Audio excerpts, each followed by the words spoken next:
Ashley Renee Lyons was born on July 21, 1985. She was the youngest of her parents' 3 children. A native of Scott County, she was a member of the Cedar Grove Baptist Church and a 2003 Scott County High School graduate, in which she was very active in the FFA program. The letters FFA stand for Future Farmers of America. FFA is a dynamic youth organization that changes lives and prepares members for premier leadership, personal growth, and career success through agricultural education. Ashley's brother, Chris, was only a year older. They had a small car repair shop.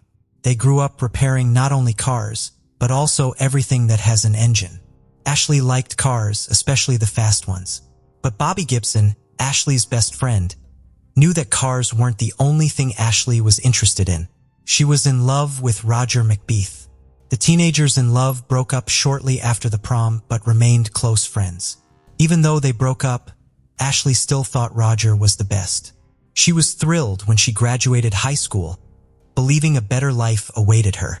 However, the lives of young people do not always turn out the way they plan. Ashley found out that she was pregnant and the father of her child was Roger. She did not hide it from her family. Her whole family supported her, looking forward to the baby's birth, but January 7, 2004 changed the lives of many people. That day started perfectly, but ended tragically. At the doctor's appointment, Ashley found out that she was going to have a son. She was happy when she shared this news with her mom, Carol. She even chose a name and wanted to name her son, Landon. Ashley couldn't wait to share this exciting news with everyone. After showing her mom the ultrasound picture, she took a shower and did her makeup and hair. Ashley told her brother Chris and her mom Carol that she was going to Lexington.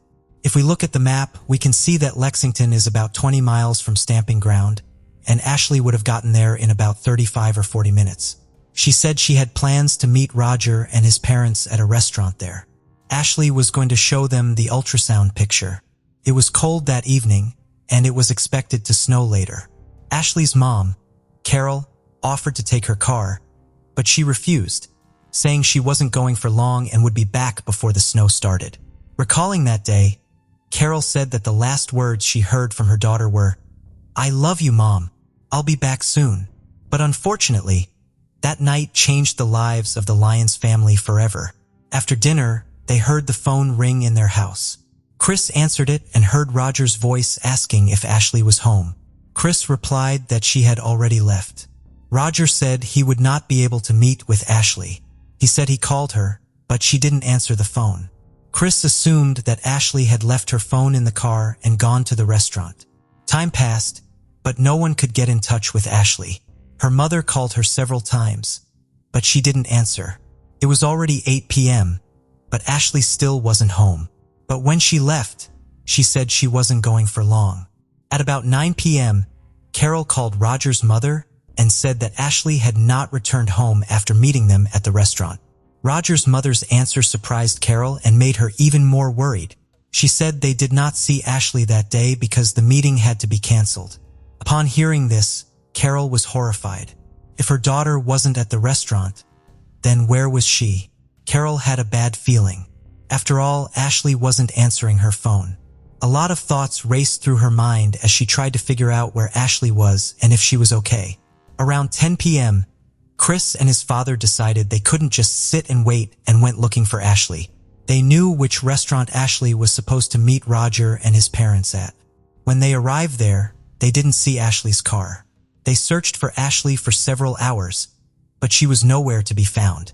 At some point, Chris decided to check out Scott County Park because he knew Ashley liked that place. She fed the ducks there all the time and often went there with Roger when they were a couple. Looking at the map, we can see that Scott County Park is about 10 miles from Stamping Ground. While driving around the park, Chris and his father saw a car similar to Ashley's. The car was running and had the lights on. As they got closer, they realized it really was Ashley's car. It's hard to imagine what thoughts they had at that moment. Chris ran to the car and saw that the driver's side window was down. Ashley was sitting in the car with her head down. She was wearing a seatbelt and was unresponsive. Chris opened the door and started shaking Ashley. He hoped she was just sleeping, but then Chris looked at his hand and saw blood. He immediately called 911. Unfortunately, by the time Chris called 911, Ashley was already dead and doctors couldn't help her. Soon after, Ashley's mom heard the worst news of her life. She couldn't believe Ashley was gone. While Ashley's family was overwhelmed with grief, the investigators arrived at the crime scene. Since Ashley was dead before the ambulance arrived, and since it was evident that her death was the result of a crime, her body remained in the car until the investigators examined the scene for possible evidence. The first thing they noticed at the scene was that the engine was running, the heater and radio were on, and the driver's side window was down. They quickly determined the cause of Ashley's death.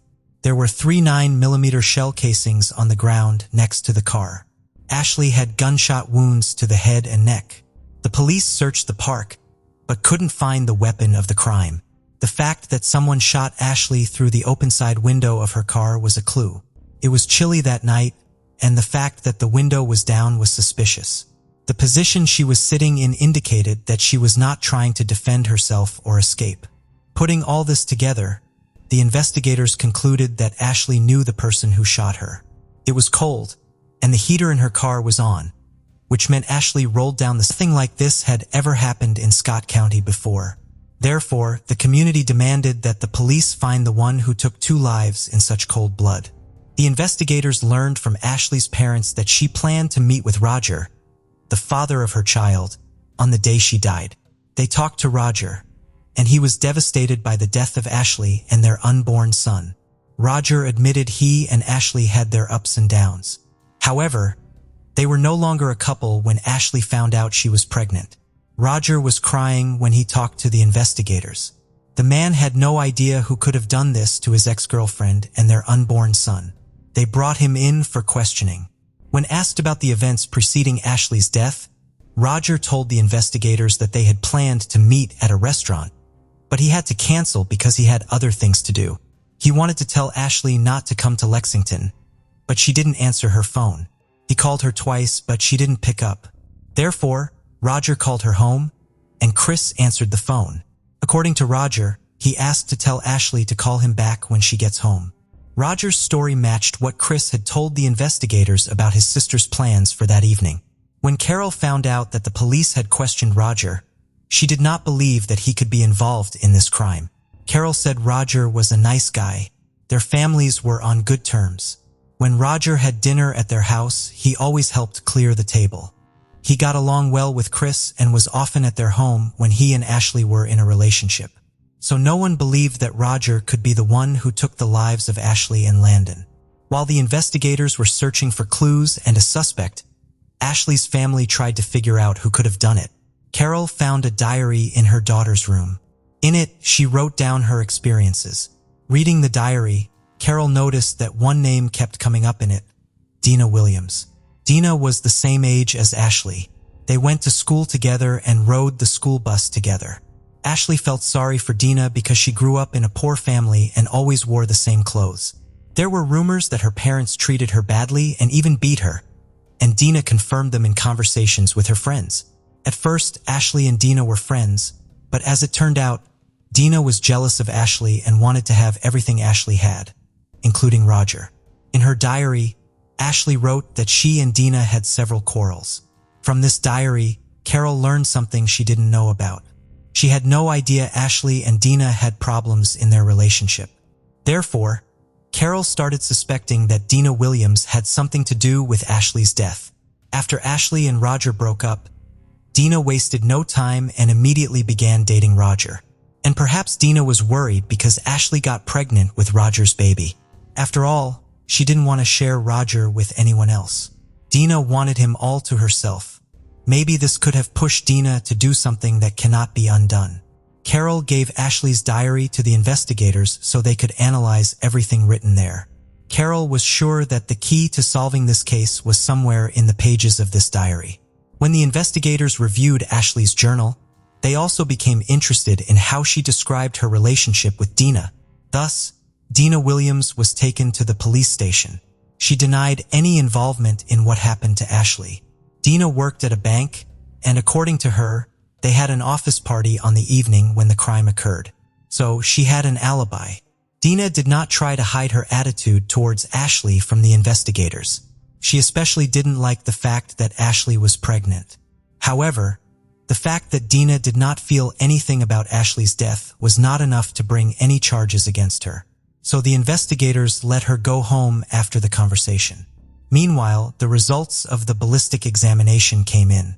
The experts analyzed the location of Ashley's wounds, the position she was found in, and where the casings lay. The angle at which the bullets entered Ashley's body allowed them to determine the approximate height of the shooter. They believed that the perpetrator was about 5 feet and 10 inches tall. Dena Williams' height was around 5 feet and 5 inches, which meant it was unlikely that she was the one who shot Ashley. However, Dena had a twin brother, Thomas Williams, who matched the alleged height of the perpetrator. According to rumors, a few months before Ashley's death, Thomas had asked several people about how to cause a miscarriage. People also said that Thomas did everything his sister asked him to do. The investigators became interested in this and questioned Thomas Williams, but he denied everything and there was no evidence indicating his involvement in the crime, so he was released. While the police were putting all the evidence they had together to find the culprit, residents wanted to do something to show their support to Ashley's family. They created an improvised memorial with flowers, stuffed toys, and candles. Someone brought 2 crosses, one with Ashley's name and the other with Landon's. While the investigators were looking for new evidence, Ashley's family was preparing for the funeral. It is impossible to imagine what they had to go through because they lost 2 people at once. During the autopsy, the medical examiner removed the fetus from Ashley's body. Ashley and Landon were buried in the same coffin. The fact that the one who committed this crime was still at large made the Lyons family even more devastated. For information that could help arrest the one who took their daughter's life, Ashley's parents put out a $3,000 reward that eventually went up to $5,000. People started calling the police and telling them what they thought might help the investigation. Soon after, they received a call from a woman whose house windows overlooked the park where someone shot Ashley. She reported that she may have seen the perpetrator. Standing at the window, this woman saw someone run out of the park and jump over the fence. Next, the person she saw ran up to a red pickup truck waiting for them with the engine running and got into the passenger seat. Moments later, the truck sped away. According to the witness, it was a red Chevrolet pickup truck. If the person the woman saw really had something to do with Ashley's death, then investigators had to look for not one criminal, but at least 2. After all, whoever was driving the red pickup truck could be an accomplice to the crime. Upon hearing about the red pickup truck, everyone who knew Ashley immediately realized who was behind it. Roger, her ex-boyfriend, the father of her unborn child, had such a car. The police immediately seized Roger's truck. They thoroughly searched it, but found no evidence inside. Roger refused to talk to the investigators, and there was no evidence against him. However, knowing that at least 2 people were involved in the crime, the officers made an obvious conclusion. Who didn't like Ashley? Who wasn't happy about her pregnancy? Who would be happy if Ashley disappeared? Besides Roger, there was only one person who could wish for this, and this person was Dena Williams. That's why the investigators decided to have another conversation with Dena and her brother Thomas. They questioned Thomas first. During the first conversation with the police, Thomas denied everything. But now, having learned that the eyewitness saw Roger's pickup truck at the crime scene, he became more talkative. When asked if he knew who shot Ashley Lyons, he immediately replied without hesitation that it was Roger McBeath. Thomas Williams eventually made a deal with the investigation to secure a less severe sentence for himself. He confessed that he had given Roger the gun, and Roger was the one who shot Ashley. Thomas also told the investigators that after taking Ashley's life, Roger threw the weapon in Elkhorn Creek. It took a lot of time for the police to find the crime weapon, but the 6-hour dive search was successful. The ballistics examination confirmed that the gun the police found was the weapon of the crime. The investigators knew that it wasn't Dena who shot Ashley because she didn't match the height of the perpetrator. However, they questioned her again, and she confessed that she was the getaway driver on the evening when Roger committed the crime. The police arrested Roger McBeath, Dena Williams, and her twin brother, Thomas. It became clear that Roger did not want Ashley to have the baby. But Ashley was happy. She wanted to become a mother, and her family supported her decision to have this child. So Roger came up with an insidious plan. He invited Ashley to meet him and his parents at a restaurant to lure her to Scott County Park. Dena Williams drove him there, and he walked up to Ashley's car with a gun in his hand. Seeing the father of her unborn child, Ashley rolled down the window and reached into her purse to get the ultrasound pictures. She didn't expect him to shoot her. By pulling the trigger 3 times, Roger took the life of both Ashley and his own son. Then he ran out of the park, got into the pickup truck, and told Dena to hit the gas. On the way, they made a stop and got rid of the gun, throwing it into the river. When it became known who was behind this crime, the residents of Stamping Ground were shocked. They didn't expect that someone they knew would be capable of such a brutal crime. Equally frightening was the fact that several people were involved in this. Roger McBeath pleaded not guilty. In preparing for the trial of McBeath, the authorities made a mistake, ultimately influencing the verdict. But I'll tell you about this at the end of the video. As for Thomas Williams, the court sentenced him to 7 years in prison for his involvement in this crime. In the plea agreement, Williams admitted he accepted $1,000 from Roger McBeath Jr. to injure Ashley Lyons in such a way that it would cause her to miscarry. The act was never carried out, with Williams then agreeing to give McBeath the gun used in the murder, according to court records. In 2005, Dena Williams pleaded guilty. As part of the plea agreement, prosecutors have recommended Williams serve a total of 20 years in prison, making her eligible for parole after she has served 85% or 17 years of her term. During the trial, prosecutors planned to put several witnesses on the stand who claimed Williams said she wished Ashley Lyons was dead, had plotted with McBeath to poison Ashley, and had offered people $1,000 to cause Ashley to miscarry by beating her up, the court document said. According to prosecutors, Williams and McBeath resorted to more drastic measures after their original plans failed. Williams said her attorney, public defender Rodney Barnes, told her a jury would probably have found her guilty.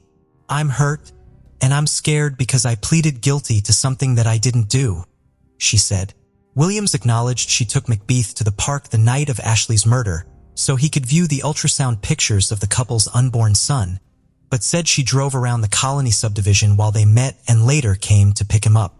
She heard 3 gunshots during her drive, but at the time, she did not know what they were, Williams said. "He involved me in the plan without me knowing," Williams said of McBeath. Williams said Roger then called Ashley Lyons on his phone, telling her he loved her and was sorry he had missed meeting her at the park. The jury heard the recording of this message at McBeath's trial. According to Williams, when leaving the park, McBeath never told her that Ashley Lyons was dead, and she never told police about what had happened for fear of what McBeath would do, saying he was abusive toward her. "I was scared to death of that boy," Williams said. "He even threatened to kill me." Williams said she regretted everything that happened and felt terribly for the Lyons family. "I am so sorry," Williams said, crying. "I wish I could go back and change this." However, McBeath's parents, Roger Sr. and Rita, said that Williams was lying, calling her a compulsive liar who often acted in the heat of the moment. The couple said Williams was jealous of Ashley and had agreed to the plea deal to take the easy way out. "She was obsessed with my son," Rita McBeath said. "She was the one who had the motive." When they later got the call that Ashley Lyons was dead, Roger McBeath Sr. said his son was in shock, but Williams was unfazed. "It didn't bother her," he said of Williams. "It didn't bother her a bit." In August 2005, the court sentenced Dena Williams to 20 years in prison. She was released on parole in 2021. In the written motion, Williams said she was very young and easily persuaded by her then-boyfriend McBeath. Williams also said she had no knowledge of the relationship between McBeath and Lyons. Furthermore, Williams said she was not the main offender of the crime and has already served approximately 70% of her sentence for her role in the crime. Williams noted in the court filing that she had completed various programs in prison, including courses on anger management, resident legal aid training, horticulture landscaping, and how to be a certified Braille transcriber. After his arrest, Roger pleaded not guilty to the murder charge. The jury convicted him, but he managed to get his conviction overturned by the Kentucky Supreme Court because a jail informant overstepped his bounds by questioning McBeath in jail about the shooting, and the defense was not allowed to question the informant. John Romano, a jail informant, was instructed by the police not to ask Roger McBeath questions about the crime he was accused of. The informant was allowed to have ordinary conversations with McBeath about everyday things, such as sports and movies. The police hoped McBeath would start talking about the crime himself without the leading questions. The Kentucky Supreme Court ruled prosecutors used illegally obtained evidence and overturned the verdict. In 2009, Roger was retried, and this time he pleaded guilty to complicity to commit murder and tampering with physical evidence. The court then handed him a 42-year prison sentence with eligibility for parole in 16 years. The court also sentenced him to 5 years for complicity to evidence tampering, which would run concurrently with his previous sentence. McBeath's parole hearing took place in December 2023. "She was my high school sweetheart. She was the mother of my child. She was someone I loved," said McBeath. McBeath told the parole board he was not interested in parole. "I'm not here to convince you all to give me parole. I know I don't deserve it," said McBeath. "But I do want to use this time to say that I'm truly sorry for what I did. I want to tell Ashley's family that I'm truly sorry for what I did, and there's not a day that goes by that I don't think about it." McBeath said he didn't wish to continue the hearing after declining his parole eligibility. Thus, he is currently still in prison. In honor of Ashley Lyons, Scott County Park, where she died, now has the Angel Garden with ceramic angel statues. After Ashley's death, Carol and her husband, Buford Lyons, helped pass a fetal homicide law at both the state and federal levels. Under the bill, violence against a pregnant woman is considered 2 crimes, one against the woman and the other against her unborn child. Rosana Galliano was born in the late 1970s in Buenos Aires, Argentina. She was the youngest child, with 2 brothers named Oscar and Gustavo, and a sister named Monica. Her parents were Reynaldo and Graciela. The details of her childhood and teenage years are a bit of a mystery, but it is known that she finished high school in the late 90s. During this time, Rosana's dad, Reynaldo, worked as a mechanic. Early in 2001, Jose Arts showed up at Reynaldo's workshop. Jose was born on November 22, 1948. He had lived abroad for over 30 years in places like Greece and the United States, where he even spent 4 years in prison for drug trafficking. Eventually, Jose returned to Argentina in 1996, owning 8 properties in a posh area of Buenos Aires. Jose and Rosana met when he brought his vintage car for repairs at her father's shop. Despite the significant age difference, they started dating quickly. At that time, Rosana was unemployed and quite reserved. Jose appeared to be financially stable, but in reality, his wealth came from his mother, Elsa, who was still in the United States.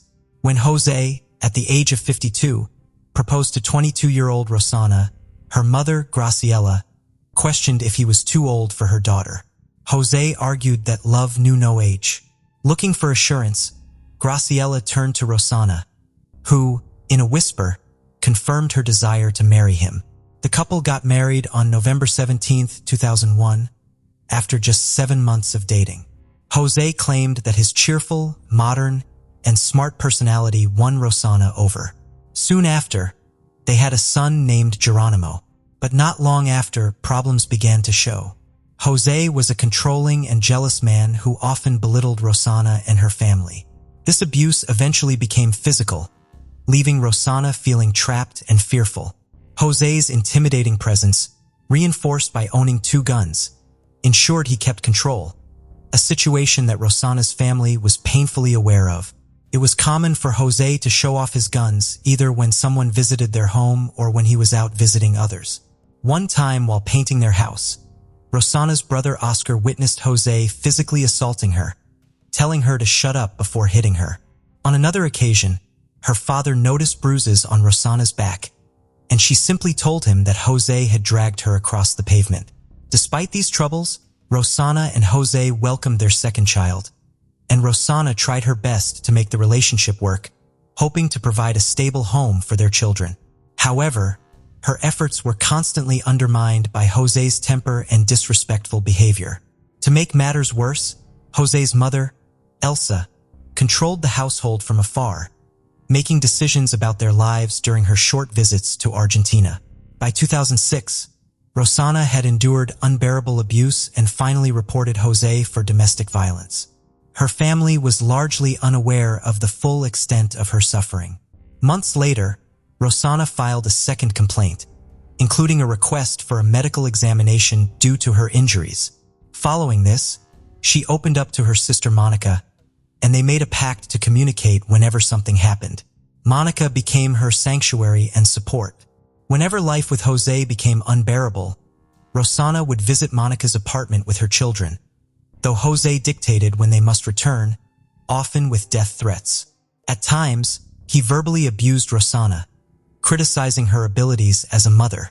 Eventually, she decided to move in with Monica and the children, while José stayed at his house. After some time, Rosana filed another complaint and sought a divorce, resulting in a restraining order against José. They only met at a neutral property in El Remanso, Exaltación de la Cruz, for child visitation, as arranged by the court. It was there that Rosana shared the extent of her ordeal with the gardener, Daniel Gonzalez, who lived nearby, was married and had a daughter. Rumors suggested a secret romance between Rosana and Daniel, but this was never confirmed. José's threats continued, and Rosana even played a voicemail for her brother Oscar in which José talked about killing her. In mid-2007, while hanging out with friends at a bar, Rosana met Oscar Lugo. He was 32, lived in Marino, and worked in a sewing workshop. They hit it off immediately, exchanged numbers, and started dating. Oscar Lugo was old-fashioned, a gentleman who was kind, attentive, and listened to her. For 29-year-old Rosana, who had been through endless turmoil, it felt like she was rediscovering a nearly forgotten life. Oscar Lugo noticed Rosana's lack of confidence and the fear in her. By December 2007, he had joined her for the holiday festivities, even dressing up as Santa Claus to delight her sons. But the happiness was marred by José, who kept tabs on Rosana's every move. Aware of her new relationship and panicked by the looming divorce, José called Rosana, offering her a truck to end things with Oscar Lugo. She refused, and it was her new boyfriend who accompanied her to the hospital during a severe nervous breakdown. Out of options, José hatched a plan financed by his mother Elsa. They meticulously arranged to hire a hitman whose identity remains a mystery. On January 16, 2008, Rosana and her sister Monica went to El Remanso to pick up her sons, age 4 and 3. The handover was delayed by José with excuses. At 9:15 p.m., José called, claiming Geronimo had a fever and he would take him to the hospital and return him the next day. However, Rosana insisted on having the children back to care for Geronimo herself. The call was brief and then she went inside. Around 9:53 p.m., Rosana texted Oscar Lugo with a casual message about their plans for the next day. At 10 p.m., Rosana and Monica sat down for dinner. At 10:50 p.m., José called again, and this conversation turned into a deadly trap. Rosana went out to the garden for better reception, where a shadowy figure emerged from behind the trees and shot her 4 times with a .45 caliber gun. Hearing the shots, Monica screamed, saw Rosana stagger and collapse. Frantic, Monica tried calling 911 without success, then asked her boyfriend to alert the police. Meanwhile, Oscar Lugo, unaware of the events, tried contacting Rosana at 11 p.m. and failing that, tried to reach Monica, but got no response. Police investigations revealed that the shooter had entered from an adjacent vacant lot. A witness saw someone fleeing through a gap in the fence, but couldn't provide a clear description due to the darkness. That night, José was questioned and appeared shocked. After requesting a lawyer, he let the lawyer handle the proceedings and left. The next day, during further searches, a red sweater was found, which Rosana's relatives believed belonged to José, making him the prime suspect in their eyes. The case grabbed media attention and shocked the country, becoming scandalous as José and his mother publicly claimed his innocence and talked badly about Rosana, suggesting she had multiple lovers and those men should be investigated instead. After the incident, Daniel, the gardener, became reclusive, speaking to no one. On the night of Rosana's funeral, Ronaldo noticed Jose nearby in a truck, watching from a distance without joining or expressing condolences. Jose's defense later targeted Monica, Rosana's sister and the sole witness, raising doubts about her by questioning why there were no blood stains on her clothes and why she ran for her phone instead of helping her sister. However, this theory was unsupported.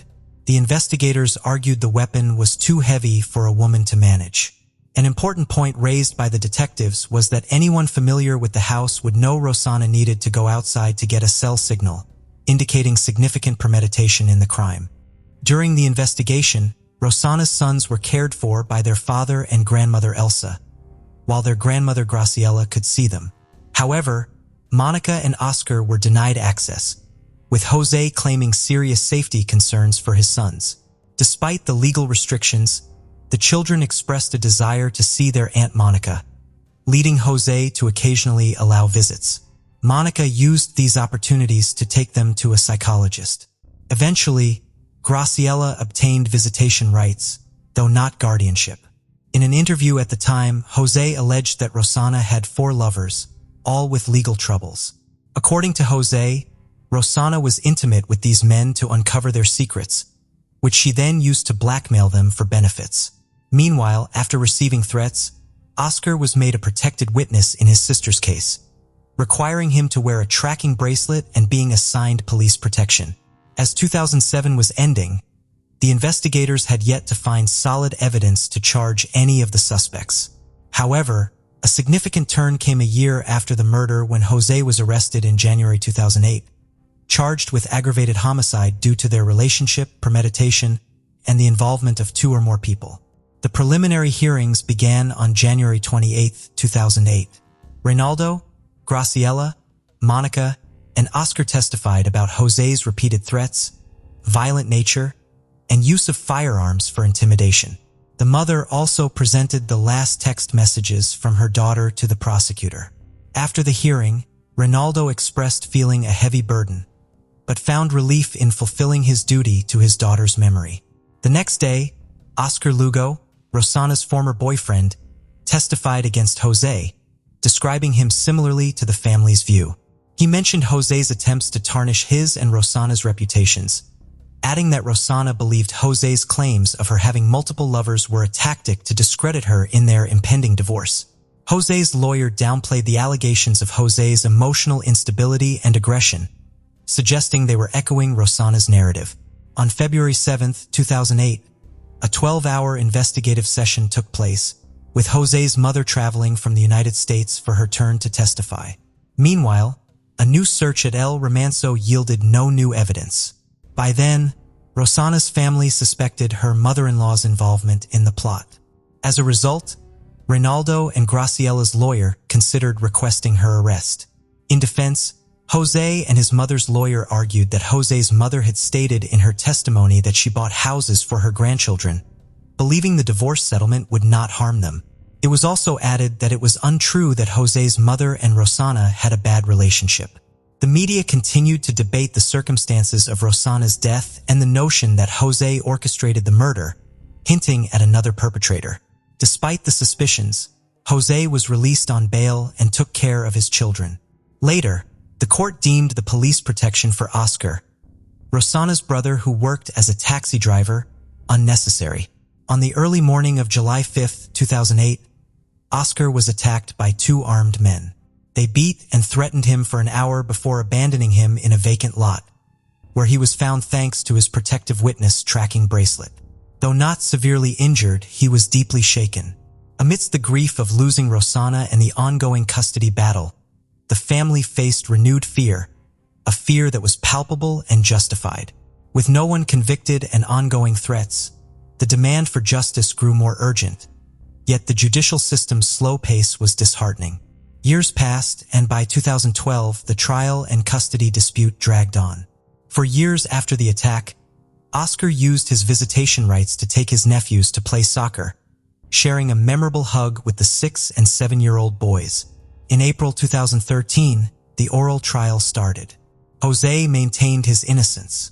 In May, Proceedings were delayed when Jose suffered a stroke, pushing the final verdict to November 2013. The judges found that the murder was meticulously planned, resembling organized crime. Jose and Elsa were implicated in choosing the time and place for the attack, knowing that a phone call would lure Rosanna outside, making her vulnerable.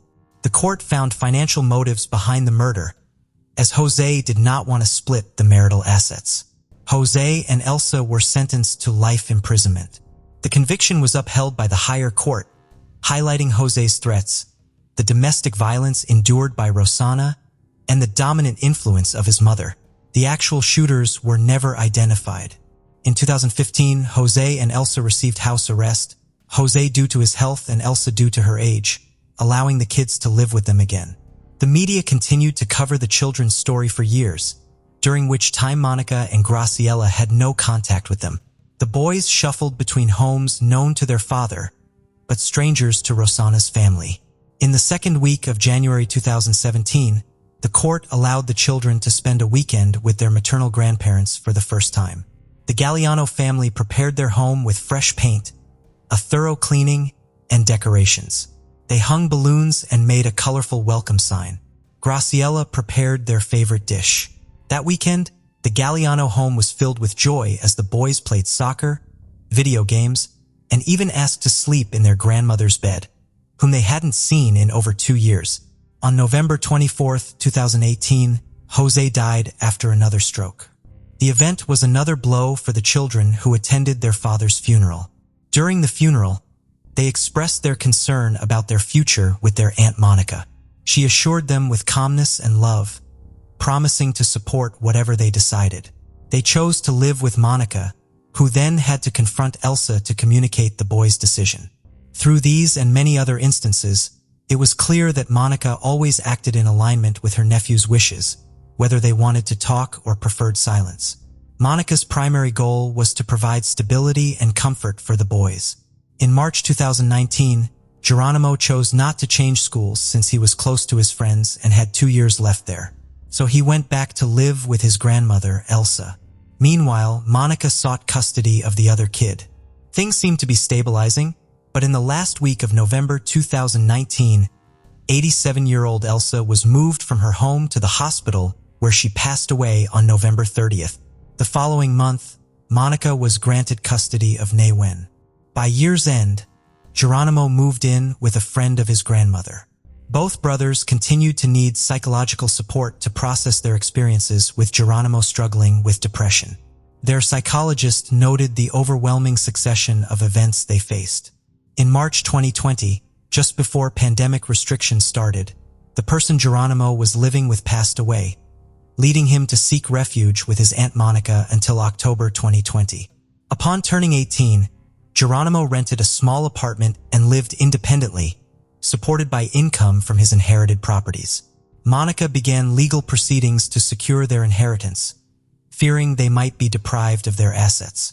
Newen, meanwhile, showed emotional stability thanks to the support he received and was encouraged to return to therapy whenever needed.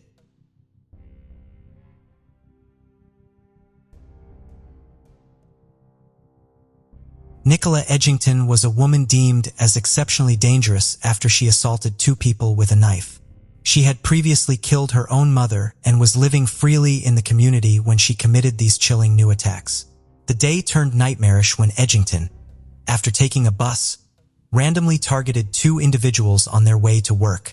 Clark, an artist, narrowly escaped death by catching the knife's blade and fending Edgington off. But the horror didn't end there. Edgington, undeterred, struck Hodgkin, a law firm accounts clerk, with such force that she almost decapitated her. Nicola Edgington was born in Britain on September 9, 1980, the eldest of 3 children to Marion and Harry Edgington. Her younger siblings are Tom, 2 years her junior, and Sarah, who was 5 years younger. Not much is known about Nicola's early years, except that her father Harry was a respected foreign correspondent for the British newspaper Daily Mail and often worked from home. Her mother Marion was known for her warm and outgoing personality, making her quite popular in their community. But her brother Tom says Nicola was always quite the troublemaker. He described her as a challenging child whose unruly and confrontational behavior often caused family turmoil and strained her parents' relationship. Eventually, her parents separated. Harry moved to France but stayed in touch with the children. Nicola's troubles weren't confined to home. She was also a constant source of conflict at school. As a result, other parents didn't want their children associating with her, viewing her as a bad influence. At home, Nicola frequently clashed with her mother, who took her to psychologists multiple times, trying to find a reason for her inappropriate behavior. Despite these visits, the professionals always concluded that Nicola was perfectly normal. Her brother later remarked that Nicola was good at pretending to be sane. Nicola's behavior became even more challenging during her preteen years. By the age of 11, she had become completely uncontrollable and would disappear from home for days at a time.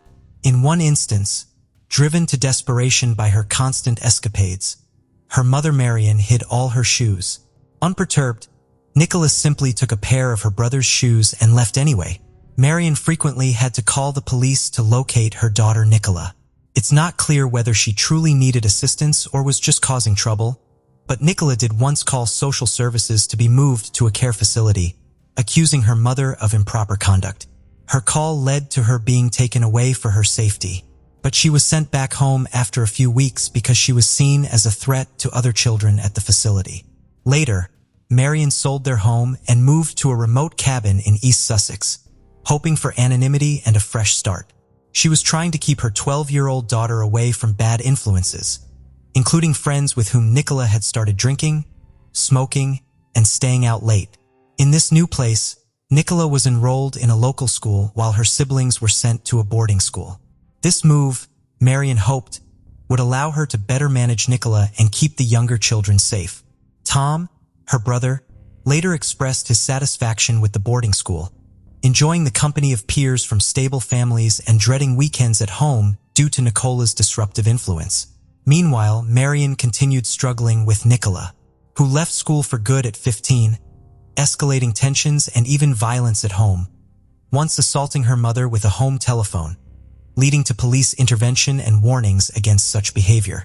Nicola eventually moved out of the family home into an apartment in Brighton, arranged by her father. At 17, Nicola fell pregnant and was expecting twins, but the pregnancy was tragically cut short by a violent act from her boyfriend. 2 years later, she got pregnant again by a drug dealer. This baby was born prematurely, but survived. Nicola returned home and her mother helped care for the fragile newborn. Then Nicola began working various jobs, including as a receptionist, salesperson, and pole dancer in nightclubs, where she often used drugs and experienced 2 overdoses. She met her future husband in a club with whom she had her second child. His identity remains undisclosed, but according to Tom, this marriage brought stability to Nicola's life, as her Jamaican husband cherished both children and ensured Nicola took her prescribed medication for behavioral management. However, the stability was short-lived as Nicola stopped her medication, joining an evangelical church, believing faith rather than medicine could control her behavior. Unfortunately, this did not lead to the hoped-for miracle. Instead, Nicola developed a religious delusion, convinced she was surrounded by demons. Apparently, due to immigration issues, Nicola's husband had to return to Jamaica, taking both children with him. However, Nicola later followed him, not exactly to reunite the family. She went to Jamaica and then back to her own country, taking her first child with her, even against her husband's wishes. He was very worried about her mental state.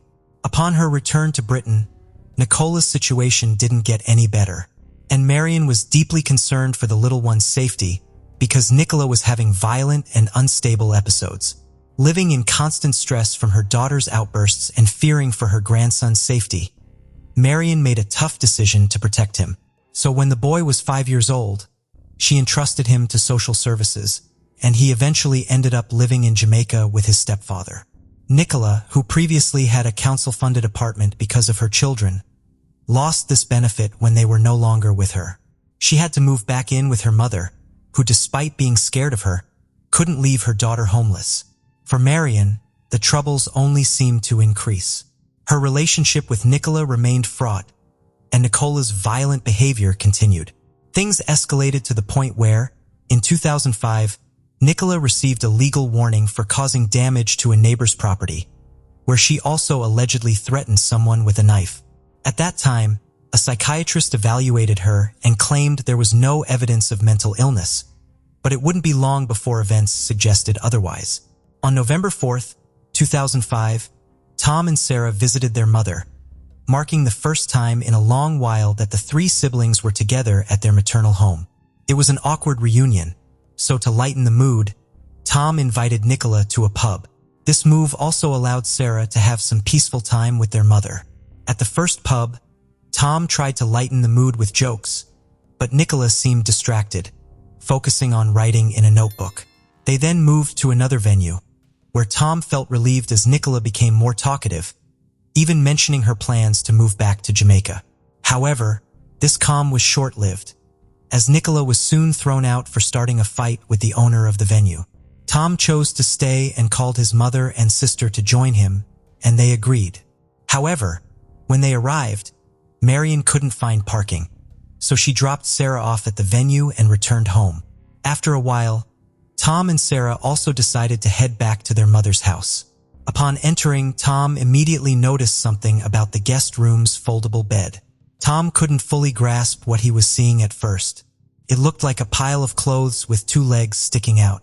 He thought maybe Marion had invited someone over to stay. Still uncertain about what he was seeing, he called for his sister. Sarah, less cautious, strode into the room and immediately started screaming at Tom not to enter and to urgently call the police. The legs Tom had seen belonged to their 60-year-old mother, Marion, who was lifeless and had several stab wounds. Nicola was nowhere to be found, but for the siblings, it was clear she was responsible for their mother's tragic end.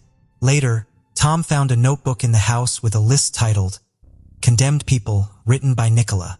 At the top of the list was their mother Marion's name, crossed out with Tom's name below it. Though no official source was mentioned, some media reported that the argument between mother and daughter might have started over Nicola's accusation that Marion had estranged her from her son and allegedly removed her from the will. When the authorities arrived at the family home, investigators began collecting evidence while forensic personnel took care of Marion's body, which had 9 stab and puncture wounds inflicted with a kitchen utensil. Meanwhile, the police launched a search for Nicola, who was not at the house. Sarah made several TV appearances, pleading for Nicola to turn herself in. Almost 13 weeks later, on November 21, 2005, Nicola was located on a public transport unit in London. Upon her arrest, she immediately blamed Tom for the fatal attack on their mother. Nicola was then subjected to a psychiatric evaluation at the station, where specialists declared her to be in an actively psychotic state. Subsequently, she was initially taken to prison and later, in February 2006, transferred to a facility for individuals who had committed crimes and suffered from mental health issues. Upon her arrival, specialists deemed Nicola unfit to stand trial, putting the legal proceedings on hold until a new professional assessment could determine her ability to understand her situation and actively participate in the judicial process. This milestone was reached in October 2006 when Nicola faced trial for her mother's death. She pleaded guilty to manslaughter on the grounds of diminished responsibility. The psychiatric report presented at the trial stated that at the time of the incident, she was suffering from an acute psychotic episode compounded by her pre-existing and persistent emotionally unstable personality traits. The mental health expert attending her recommended a prolonged stay in a secure hospital for further risk assessment and long-term rehabilitation. The judge of the case sentenced Nicola to an indefinite detention in psychiatric care at the Braxton Center. Following this decision, her siblings, Tom and Sarah, expressed relief that Nicola was finally in a place where she could not harm anyone else and receive the desperately needed help. From then on, Nicola would be treated with antipsychotic and mood-stabilizing medication. During this time, Nicola disclosed that her father had abused her in early childhood, a claim that was never confirmed and always denied by Harry. Nonetheless, Nicola consistently raised concerns among the staff attending to her. She exhibited disruptive, abusive, and rude behavior, staunchly refusing to acknowledge the crimes she committed against her mother. She was obsessed with progressing quickly through treatment with the sole aim of being discharged, causing numerous challenges for the medical staff managing her case. The staff responsible for Nicola were constantly on high alert due to her interactions with male patients at the mental health center. Despite concerns, by mid-2007, Nicola was allowed supervised outings, which only raised alarms due to her deemed inappropriate behavior in the community. In November 2007, Nicola was moved within the facility to a unit allowing more independent living, not because of improved condition, but to free up a bed. In her new setting, Nicola's behavior continued to worry staff as she started a new relationship with another male patient, and her mood fluctuated with medication adjustments. Yet on September 29, 2009, 3 years after being incarcerated for the heinous crime against her mother, controversial decisions were made about her care. After meetings, Nicola was conditionally discharged to a subsidized apartment.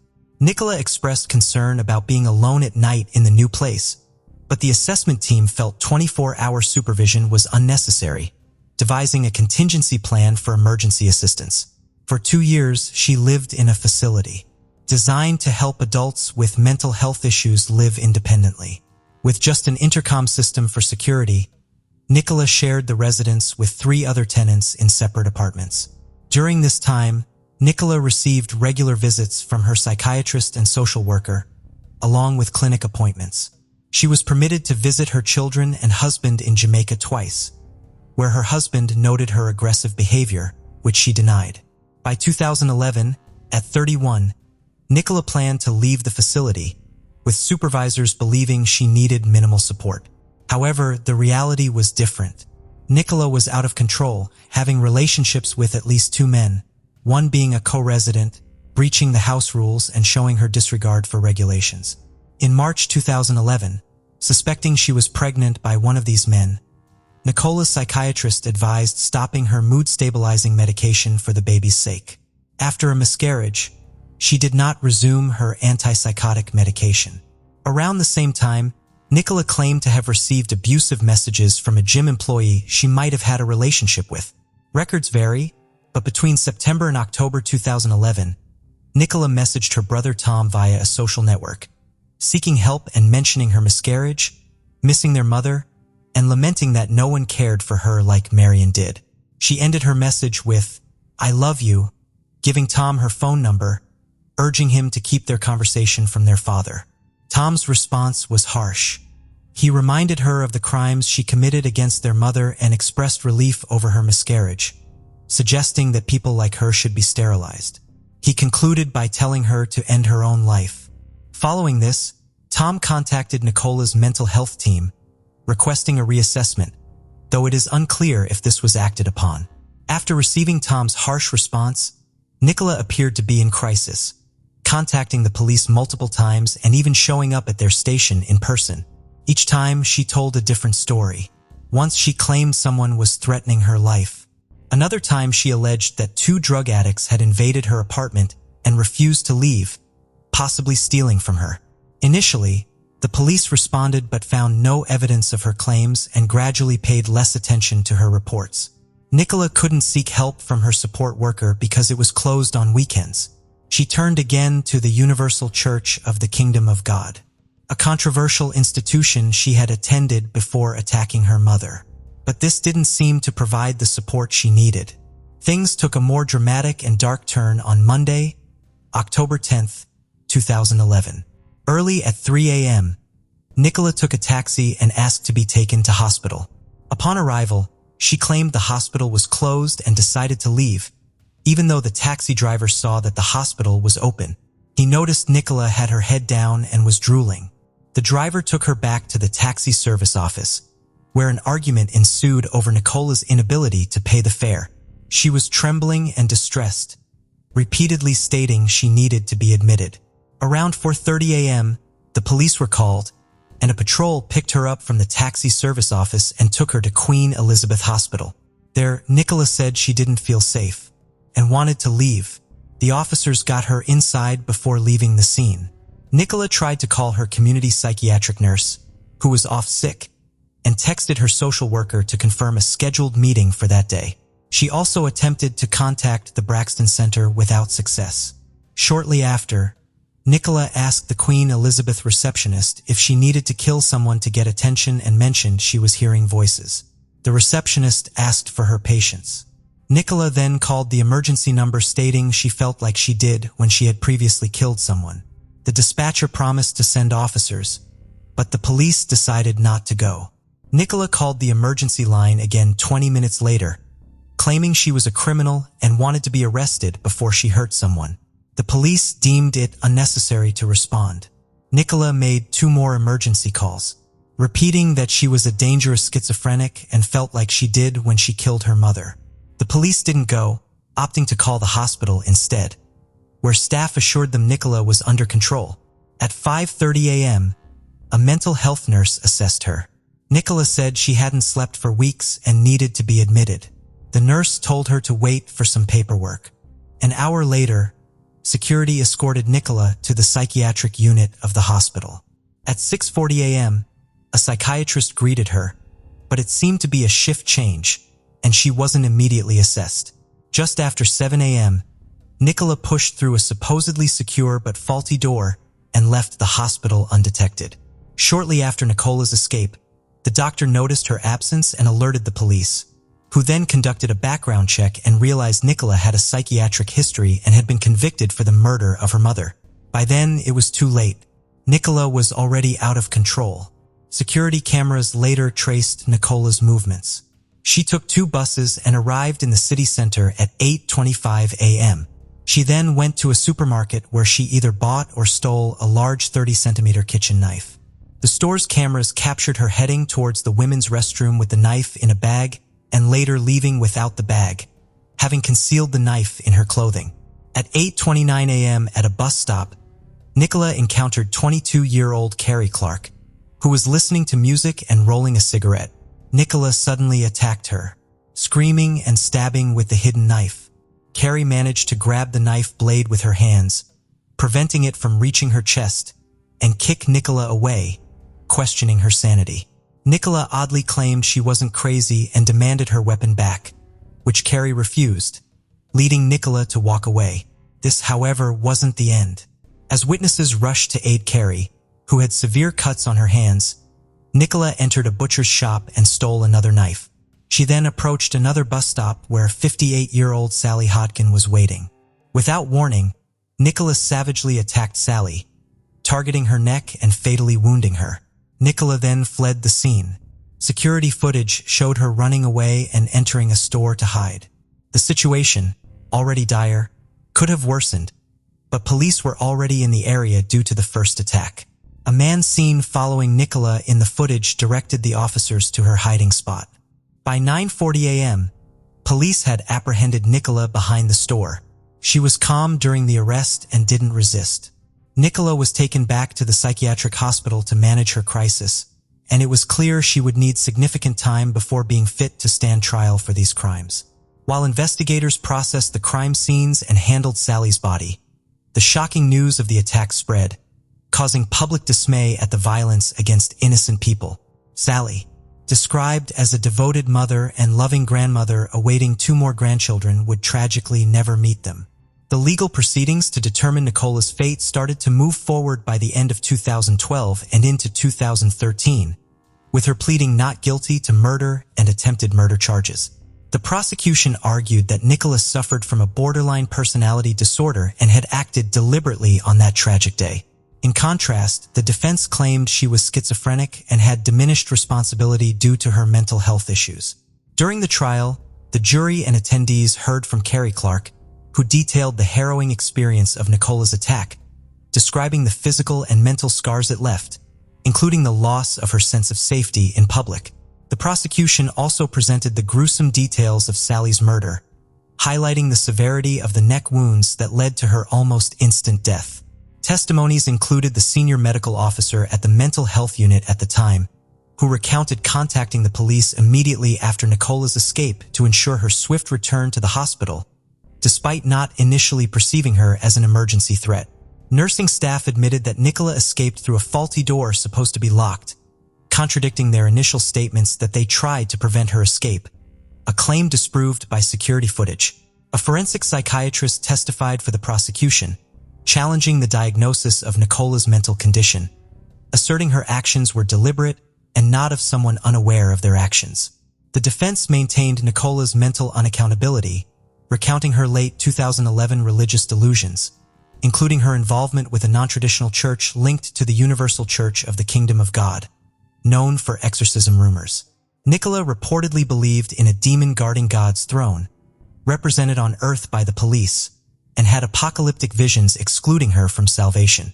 The defense argued that Nicola's paranoid schizophrenia and other mental health issues meant she had diminished responsibility at the time of the attacks.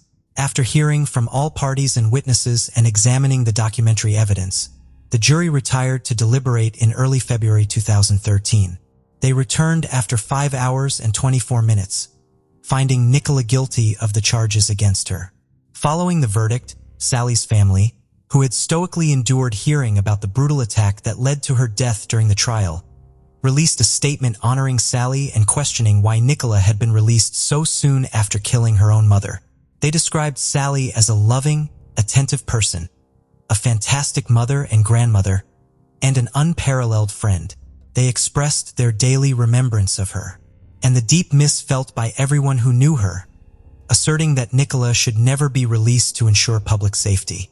The guilty verdict meant Nicola faced a life sentence, with the judge's decision pending on the minimum term before parole eligibility. In March, the judge determined Nicola must serve at least 37 years in prison, meaning she would be nearly 70 years old before potential release. Describing Nicola as manipulative and exceptionally dangerous, the judge emphasized her responsibility for the heinous acts committed.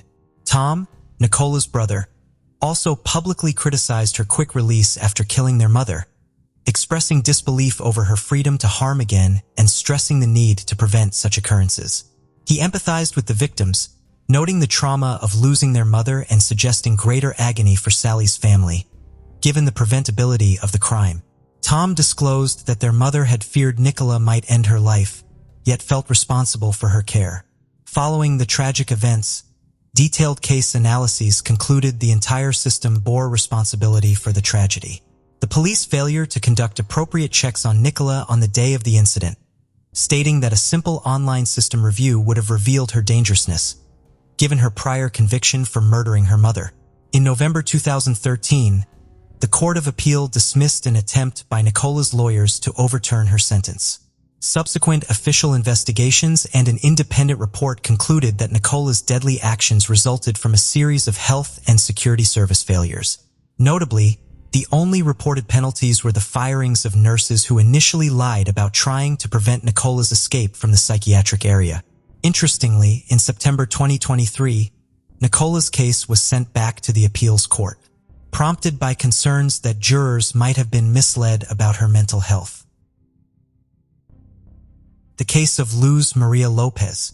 Luz Maria Lopez was born on March 17, 1995, in the small town of San Cristobal, Verapaz. Her family was simple and modest.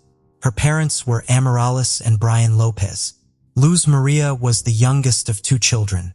She grew up with her older brother, Omar. As an infant, she faced a life-threatening intestinal obstruction. To save her, doctors performed a complex operation without guarantees of success. Her mother prayed fervently for her recovery and firmly believed that her daughter would pull through, and she did. The surgery at such an early age did not impact Luz Maria's development. Throughout her school years, Luz Maria actively engaged in sports, especially gymnastics and athletics. She also had a passion for classical choreography. Her creative nature made it easy for her to communicate and connect with different people, quickly forming friendships. Academically inclined towards the humanities, she excelled in her studies. After finishing school, Luz Maria contemplated higher education and opted for a prestigious state university. She decided to pursue a law degree and later specialized in criminalistics due to her genuine interest in this field. A significant moment occurred during her student years when Luz Maria and her mother visited a car dealership in Coban, the capital of Alta Verapaz. It was Omar's 25th birthday that year, and they wanted to gift him something special, a motorcycle he had always dreamed of. At the showroom, a polite and attentive young consultant named Jorge welcomed them. He showed them various models and provided recommendations. Mother and daughter chose a model but wanted to consult with the head of the family before finalizing their decision. They left with a business card from the dealership and Luz Maria's phone number for future reference. Soon after, Jorge called Luz Maria, not about the motorcycle but on more personal note. Over time, these calls became frequent until Jorge mustered the courage to ask her out for coffee. It was clear that he had a strong attraction to the beautiful, sultry brunette, but he was unsure how to initiate their acquaintance. Luz Maria also found this handsome young man appealing. When he proposed they meet, she agreed readily. Although the young man was a year younger than her, this slight difference didn't hinder their growing connection. Their romantic relationship blossomed almost immediately. Both felt it was love at first sight and believed in a future filled with happiness together. After only a few months, the couple chose to live together despite their parents' disapproval of such haste. Soon after, they were married. Approximately 6 months later, they held a wedding ceremony, inviting only their closest friends and family to celebrate with them. However, issues arose on the day of the wedding. The banquet venue encountered a problem, which almost disrupted the entire event. The couple had to pay a significant additional amount to ensure the celebration proceeded as planned. Little is known about Joj, Luz Maria's chosen partner. Born in 1996 in Santa Catalina, Latina, in central Guatemala, Jorge was the eldest of 2 sons and grew up with his brother Pablo. Their family often faced financial hardships, balancing on the edge of poverty. Thus, there wasn't enough money for luxurious clothes or expensive toys. It barely covered necessities. Despite these challenges, Jorge lacked aspirations for a better life and didn't focus on studying or securing a decent job. People who knew Forge personally described him as withdrawn and sometimes even aggressive due to his trouble controlling emotions. Consequently, he didn't have many friends and struggled with relationships. Nonetheless, meeting his dream girl sparked determination within him. He worked hard to win her love and hurried to marry her out of fear she might change her mind. It's worth mentioning that Luz Maria's parents were skeptical about their son-in-law right from the beginning. Overall, despite some initial challenges and doubts from others around them, their connection remained strong and unwavering. Something about this young man didn't sit right with them. They couldn't pinpoint it, and they couldn't convince their daughter not to marry him. Soon after the wedding, she became pregnant. Without a university degree, finding a good job was tough. Employers didn't want to hire someone inexperienced and expecting a baby, so she had to settle odd jobs. Her husband, by that time, had lost his job too, and wasn't eager to find a new one. When their daughter Alice was born, money became really tight. With both of them unemployed, they struggled to pay rent or even buy food and basic necessities. Then Jorge suggested moving in with his parents temporarily. Luz Maria Lopez resisted for a long while, but eventually agreed. They couldn't stay on the streets with a baby. Luz Maria Lopez's mother was aware of her daughter's family issues and often urged her to come back home. But Luz Maria Lopez kept saying things would get better with her husband and there was no need to worry. One day, the mother decided to visit her daughter and granddaughter at her son-in-law's parents' house and found a distressing scene. Luz Maria Lopez was in terrible shape, eating just once a day and that too very little. However, Shore's family didn't see the need to provide for their unemployed daughter-in-law. It's terrible. Luz Maria Lopez was breastfeeding Alice, so lack of proper nutrition threatened both their healths. But inadequate meals were only part of the myriad problems she faced in her mother-in-law's home, as she later discovered. She was constantly humiliated and even beaten by her husband's younger brother. He was irritated by the crying of the child and the presence of items in the house. His frustration him to repeatedly throw these items at Maria. On one occasion, he launched a baby bottle that struck little Alice, who was in her mother's arms.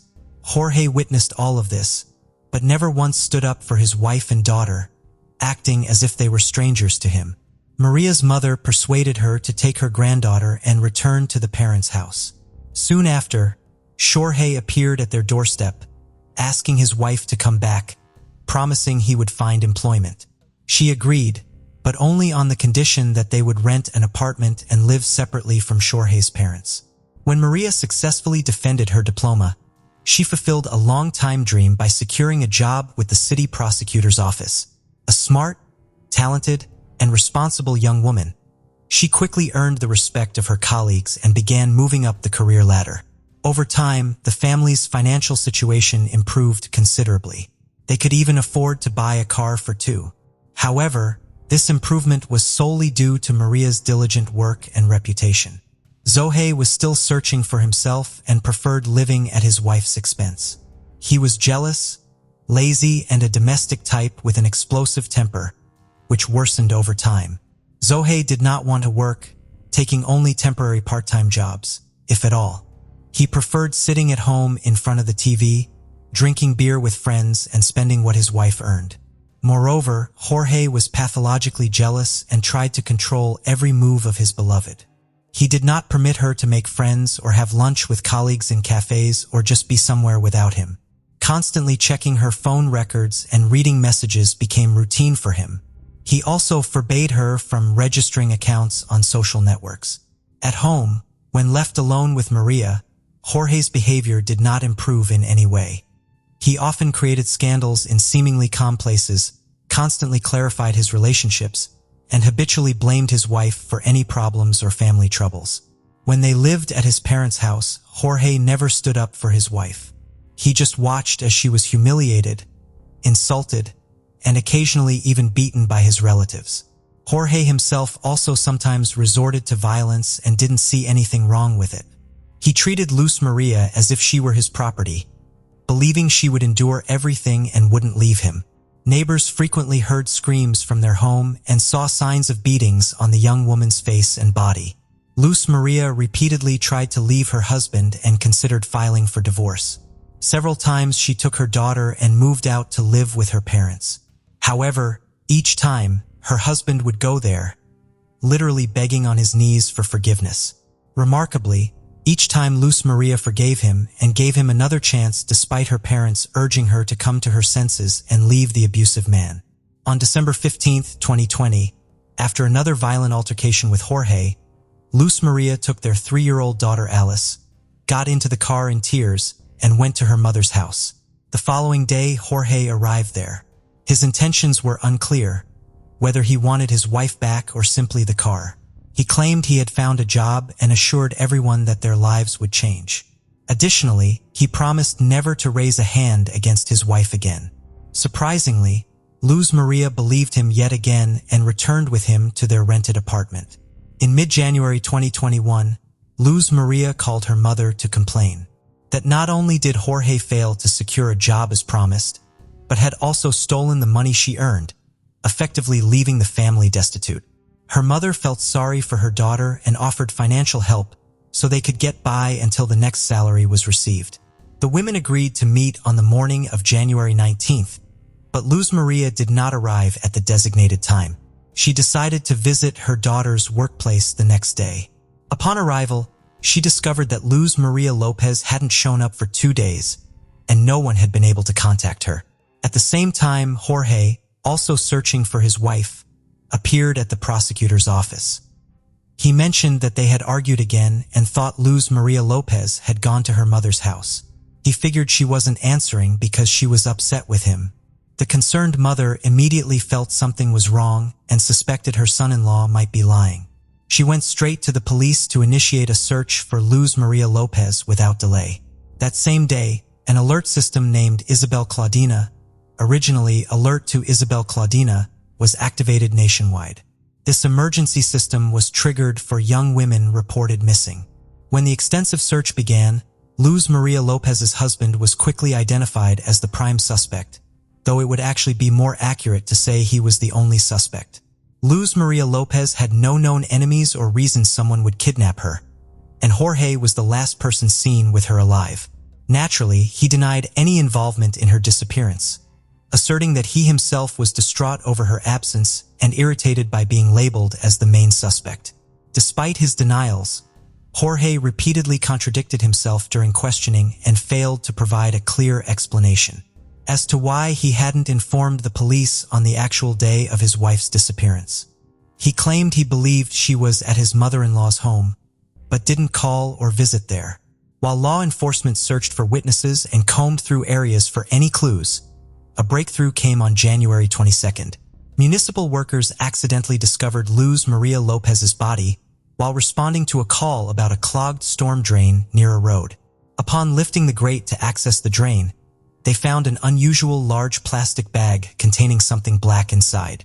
Upon closer inspection, the observers were horrified to discover charred human remains. They promptly reported this gruesome finding to the authorities. Upon arrival, the police officers speculated that the body might belong to Luz Maria Lopez, who was widely looking for her after nationwide. Forensic experts later verified that the remains were indeed those of a young woman. Her parents and brother, despite the severe disfigurement caused by the fire, confirmed her identity with certainty. What's coincident is that the package containing her remains was found on the same street as the prosecutor's office where she had worked. This location lacked surveillance cameras and lighting. Despite how badly burned the body was, pathologists determined that she had been severely beaten before death. The cause of death was asphyxia, indicated by internal hemorrhages, multiple fractures sustained while she was still alive, and particles of dried blood in her nose and mouth. Additionally, there were deep marks on her neck pointing to strangulation. At the time of discovery, no new suspects had emerged in the investigation. The victim's parents firmly believed that their son-in-law had brutally murdered their daughter. Consequently, Uriai was taken into custody while authorities examined his motive for committing such a heinous act. In addition to the investigation, psychologists and criminal analysts needed to scrutinize the marriage and family dynamics closely. During these proceedings, Ms. Lopez submitted a disturbing audio recording sent anonymously by a neighbor familiar with her daughter's household. This person had frequently witnessed domestic disputes between Luz Maria and her husband, but decided to record one such incident without realizing it would culminate in murder. The audio captured Luz Maria desperately crying for help amid little sobs in the background. Ms. Lopez was horrified by what she heard and lamented that if this witness had alerted authorities earlier, her daughter might still be alive today. The individual who captured the recording did not contact the police, nor did they visit the residence from which the distressing screams emanated. The authorities were unable to trace this anonymous person, making it impossible to involve them as a witness in the investigation. Consequently, the audio recording was included in the criminal materials. A key witness gave a detailed interview urging all citizens to stay vigilant and report incidents of domestic violence to the police rather than merely documenting them with devices such as cameras. This approach, she stated, could potentially save lives. This crime triggered significant public outrage, steadily prompting thousands to take to the streets in protest, demanding that the perpetrator be brought to justice. Jorge was promptly taken into custody but persistently denied any wrongdoing. He claimed he personally drove his wife to work on that ill-fated day when she subsequently vanished. Street CCTV footage indeed captured their vehicle heading towards Luz Maria Lopez's workplace that morning. However, due to tinted windows, it was indiscernible how many individuals were inside. None of the video clips showed the car stopping or Luz Maria exiting. Further discoveries were uncovered at the couple's rented home, where faint traces of cleaned blood and drag marks were detected. These findings suggested that a violent crime likely occurred there. An additional piece of evidence came when microscopic fragments of burnt flesh were discovered in the trunk of their family car. Moreover, during their search, investigators paid close attention to a recent purchase made by Jorge and his wife, a double orthopedic mattress.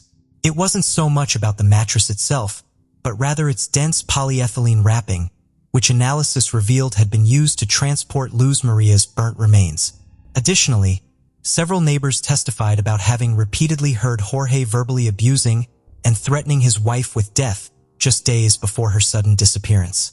Her husband had shouted that he would kill her if she decided to leave him, and that he would hide her body so that no one would ever find it.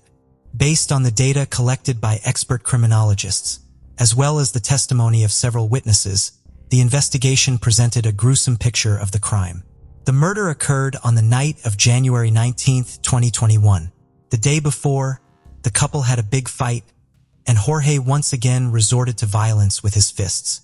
He had previously had issues with his temper, but this time he went into an uncontrollable rage. He struck his wife multiple times, causing her to scream and cry for help. These screams were heard by their neighbors, but nobody called the police. During the beating, Hyohei broke his wife's nose and caused a head injury. After this brutal assault, he strangled her with his bare hands and then attempted to dispose of the body. He dragged it into the backyard, doused it with campfire liquid, and set it on fire. However, Jorge did not anticipate how smoky and foul-smelling the burning flesh and hair would be. Concerned that neighbors might notice and call the fire department or police, he quickly extinguished the fire. He wrapped the charred remains in plastic and sought a secluded location where he believed the body would never be found. The most horrific aspect was that Jorge committed these acts in front of their young daughter. Despite her tender age, she somewhat comprehended what was occurring. The child, 3.5 years old at the time, witnessed both the beating and subsequent murder, as evidenced by her cries and screams, which were also recorded. Aware of some forensic techniques from his wife's textbooks at home, a fact due to their abundance, Jorge attempted to cover up his crime and establish an alibi. He found a dark stretch of road without lights or video surveillance cameras and disposed of his wife's body in a drainage sewer there, thinking he could go unnoticed. The next morning, he drove to her place of work along the usual route, as if he had taken Maria there just as he did every morning. The following day, he began to simulate an active search for his wife, calling her colleagues, acquaintances, and relatives. The criminal's lawyers delayed the trial as much as they could. They also attempted to throw the investigation off track. They insisted that all the evidence and witness statements were circumstantial, emphasizing that not a single piece of evidence unequivocally proved Georgie's guilt. Defense attorneys tried to get the detention changed to house arrest. They argued that Georges himself was deeply depressed due to being accused of killing the woman he loved and the mother of his child. However, decisive evidence came from data obtained from Maria's phone. All this time, the device was in her husband's possession. On the first day after the crime, several messages were sent from it to different people in an attempt to create the appearance that Maria was still alive. Tracking all movements of the smartphone that day showed it was constantly in the same places as Jorge's phone. Despite this evidence, lawyers tried to turn it in favor of their client, claiming Jorge found his wife's phone and drove around with it searching for her. Yet no one could explain why he was sending messages from it or calling it from his own cell phone. Another proof of guilt was bruises and scratches on Jorge's body found on the day of his arrest. These marks were photographed by experts and indicated that Maria clearly resisted. The most vivid was a scratch on his neck. Unfortunately, particles of Jorge's epithelium under Maria's fingernails couldn't be found because they were destroyed by fire. Despite many controversial points, the prosecutor asked for the maximum possible punishment for Jorge. Court hearings and proceedings were repeatedly postponed due to the raging worldwide pandemic. But in October 2022, Jorge was finally found guilty of his wife's brutal murder and sentenced to 50 years in prison. Although he maintained his innocence throughout, custody of little Alice was given to her maternal grandparents, who admitted their granddaughter now holds the main meaning in their lives. Case of Romina Núñez several years ago literally shocked the whole of Spain with its unimaginable cruelty and cynicism. The very situation in which this unfortunate young woman found herself, we can say, typical. Her husband beat her, and she kept silent, hoping that he would change. However, the denouement of this story shocked even experienced investigators who have seen everything in their practice. The victim's body was never found, only a fragment of it, which the sea threw ashore. But how did it happen? And could the tragedy have been avoided? To answer these questions, you need to understand who Romina was and why she never dared to admit to anyone in what trouble she found herself. Who is Romina Núñez? Romina Celeste Núñez Rodriguez was born in the fall of 1990 in the city of Asunción, the capital of Paraguay, and was the eldest of two daughters in a poor working-class family. Parents separated when the girls were still young, so their mother, whose name was Miriam Rodriguez, had to raise the children on her own. The woman had to work several jobs at once because her ex-husband did not help them financially at all. and did not show any interest in the fate of the daughters. When she was still a schoolgirl, Romina got a job in order to help her mother and younger sister somehow. At the age of 17, the girl began a romantic relationship with a guy whose name was Christopher. He wooed her beautifully. They made plans for a joint future. But happiness ended as soon as Nunez learned that she was expecting a child and reported this to her lover. The young man immediately gave the chosen one an ultimatum. Either she terminates the pregnancy or they part forever. Romina deeply hurt the words of her lover, but after consulting with her parents, with whom she has always been very close, the girl decided to keep the child. Most of all, she feared that having had an abortion at such a young age will never be able to become a mother again, so there was only one way out. Christopher kept his word. He broke off all relations with the girl and was never interested in her fate, and the fate of his child. Romina, at the age of 18, gave birth to a son whom she named Lucas.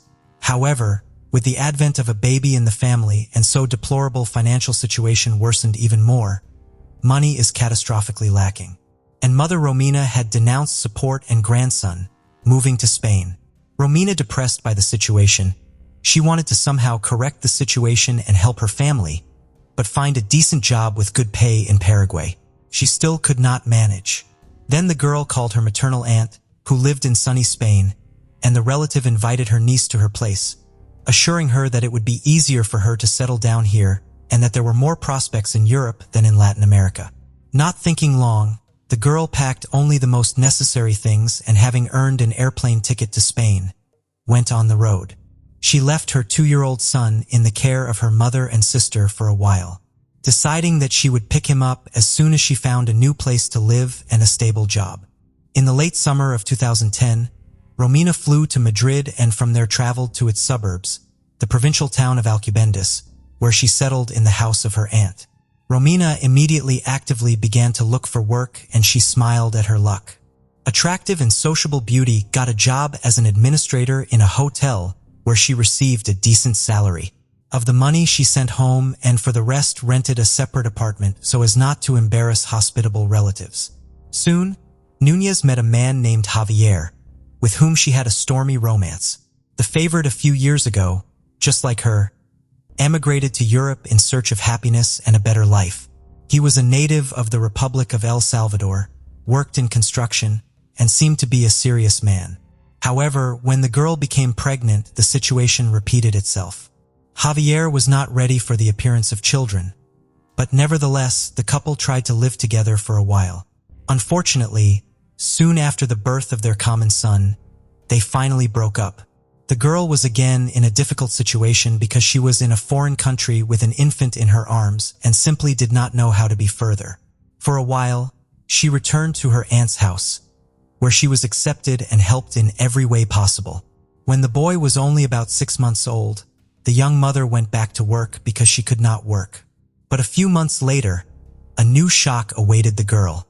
For a long time, she ignored the poor health and weakness, writing it off to stress and fatigue. However, when Romina still went to the doctor, she was diagnosed with cancer.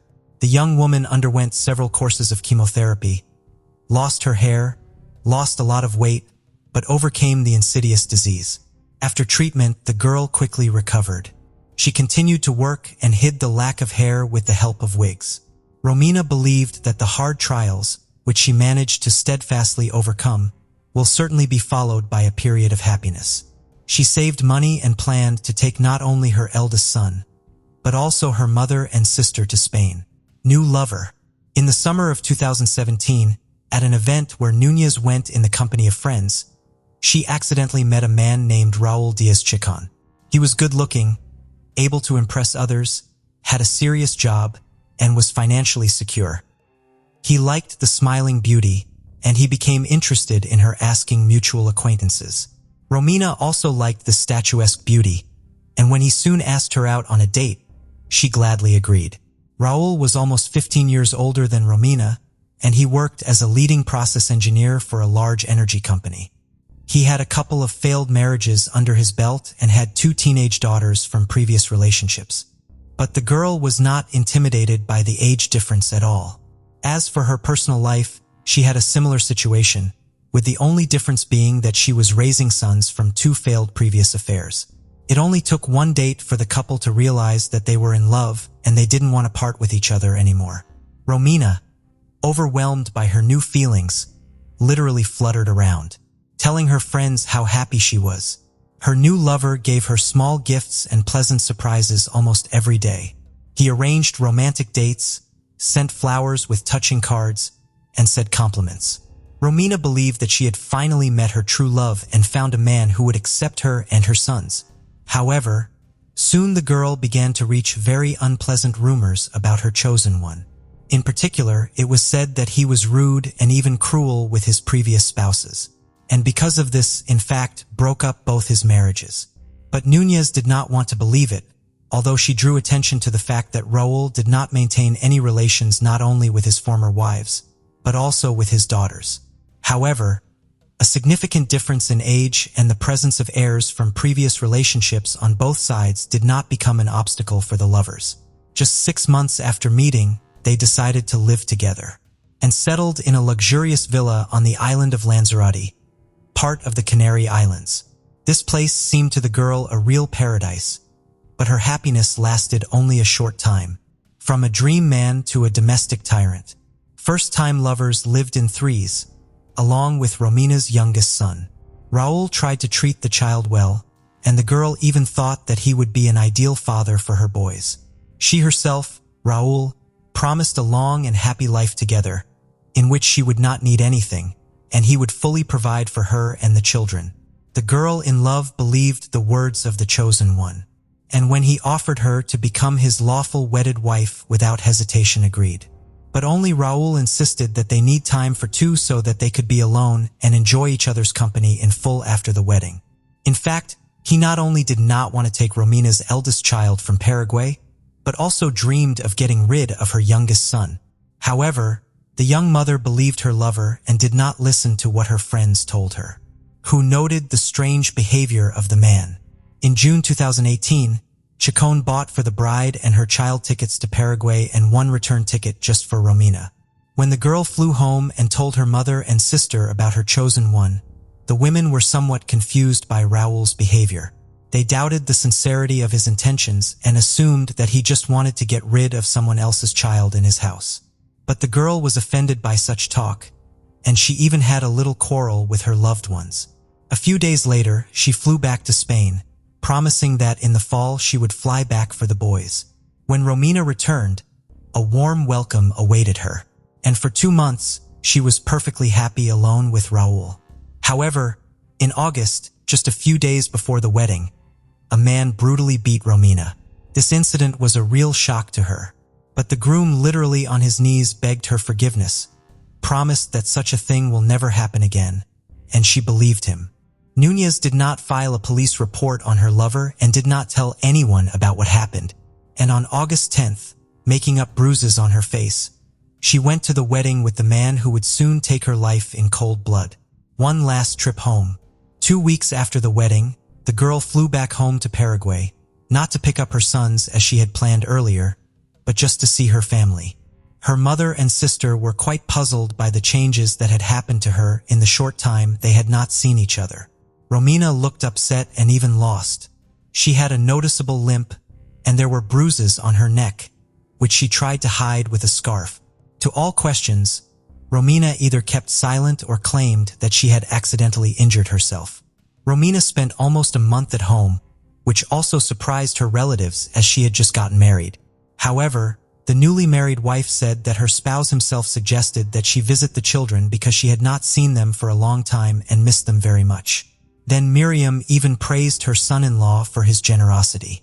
But still, the woman did not understand what was going on and why her daughter looked so unhappy. In mid-September, Romina, secretly from her mother, borrowed money from relatives for a return ticket to Spain because her husband simply refused to pay for her return. This should have been a clear signal that flying back was not worth it. But Núñez still hoped that everything would work out and the marriage would be happy. On September 17th at the airport, her mother, sister, and son saw her for the last time. The mysterious disappearance of a mother of 2 children.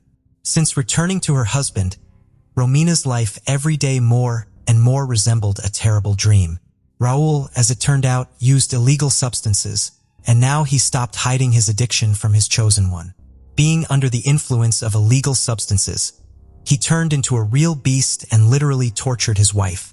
But every time she tried to leave him, the man promised to stop and swore that this would not happen again. Usually after the beatings and threats, there was a temporary lull when the husband became loving and caring again, gave gifts and arranged romantic dates. But such periods became shorter and shorter, and scandals with manhandling occurred more and more often. Shortly before the new year, Romina confessed to her best friend that she is afraid of her husband and believes that one day he may kill her. On December 29th, Raul again beat his wife, so much so that she was forced to seek medical help. The hospital suspected something wrong and wanted to call the police to record the fact of beating. But at that moment, her husband appeared in the department and said that Romina had fallen herself, and there was no need to involve law enforcers. The girl only confirmed his words and, refusing hospitalization, went home. On January 1st, 2019, Miriam, Romina's mother, tried to call her daughter several times, but she did not pick up the phone. Then the woman dialed her spouse's number to find out what was wrong, but there was no answer either. After several days of silence, the mother-in-law sent Raul a message in which she wrote that she was going to go to the police. This time, the son-in-law reacted instantly and called back, saying that he and Romina quarreled on December 31st, after which she packed her things and left him. The man assured that everything is fine. Soon the wife will cool down and return, because before, according to him, this has already happened. But Romina's mother was not convinced by the words of her son-in-law. She felt that something had happened to her daughter and insisted that Raul went to the police. Only on January 8th, under pressure from relatives of the wife, Raul still filed a report on the disappearance of his wife. However, this time he told a slightly different story, adding that after the quarrel, his wife had taken his money, and he thought that Romina might have flown to Paraguay to visit the children, so he was not particularly worried until his mother-in-law called him yesterday. What is Raul hiding? Raul was constantly confused in his testimony and contradicted himself, which caused a lot of questions and suspicions. Then the law enforcers seriously decided to take him seriously, as well as to find out how the couple's life had been. Having questioned friends and relatives, they realized that not everything was not smooth in this marriage. Romina repeatedly complained to loved ones about her husband's abuse, but never went into details. And others often noticed bruises and abrasions on her body. It was decided to put Ciccone under secret surveillance, and all his telephone conversations were tapped. But the man seemed to sense that he was being watched and for a long time behaved extremely cautiously, not giving any clues or reasons to suspect himself of anything.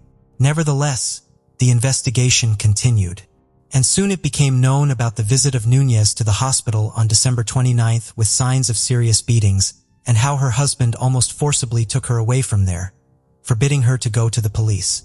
And a few months earlier, Romina did file a domestic violence report but withdrew it the next day.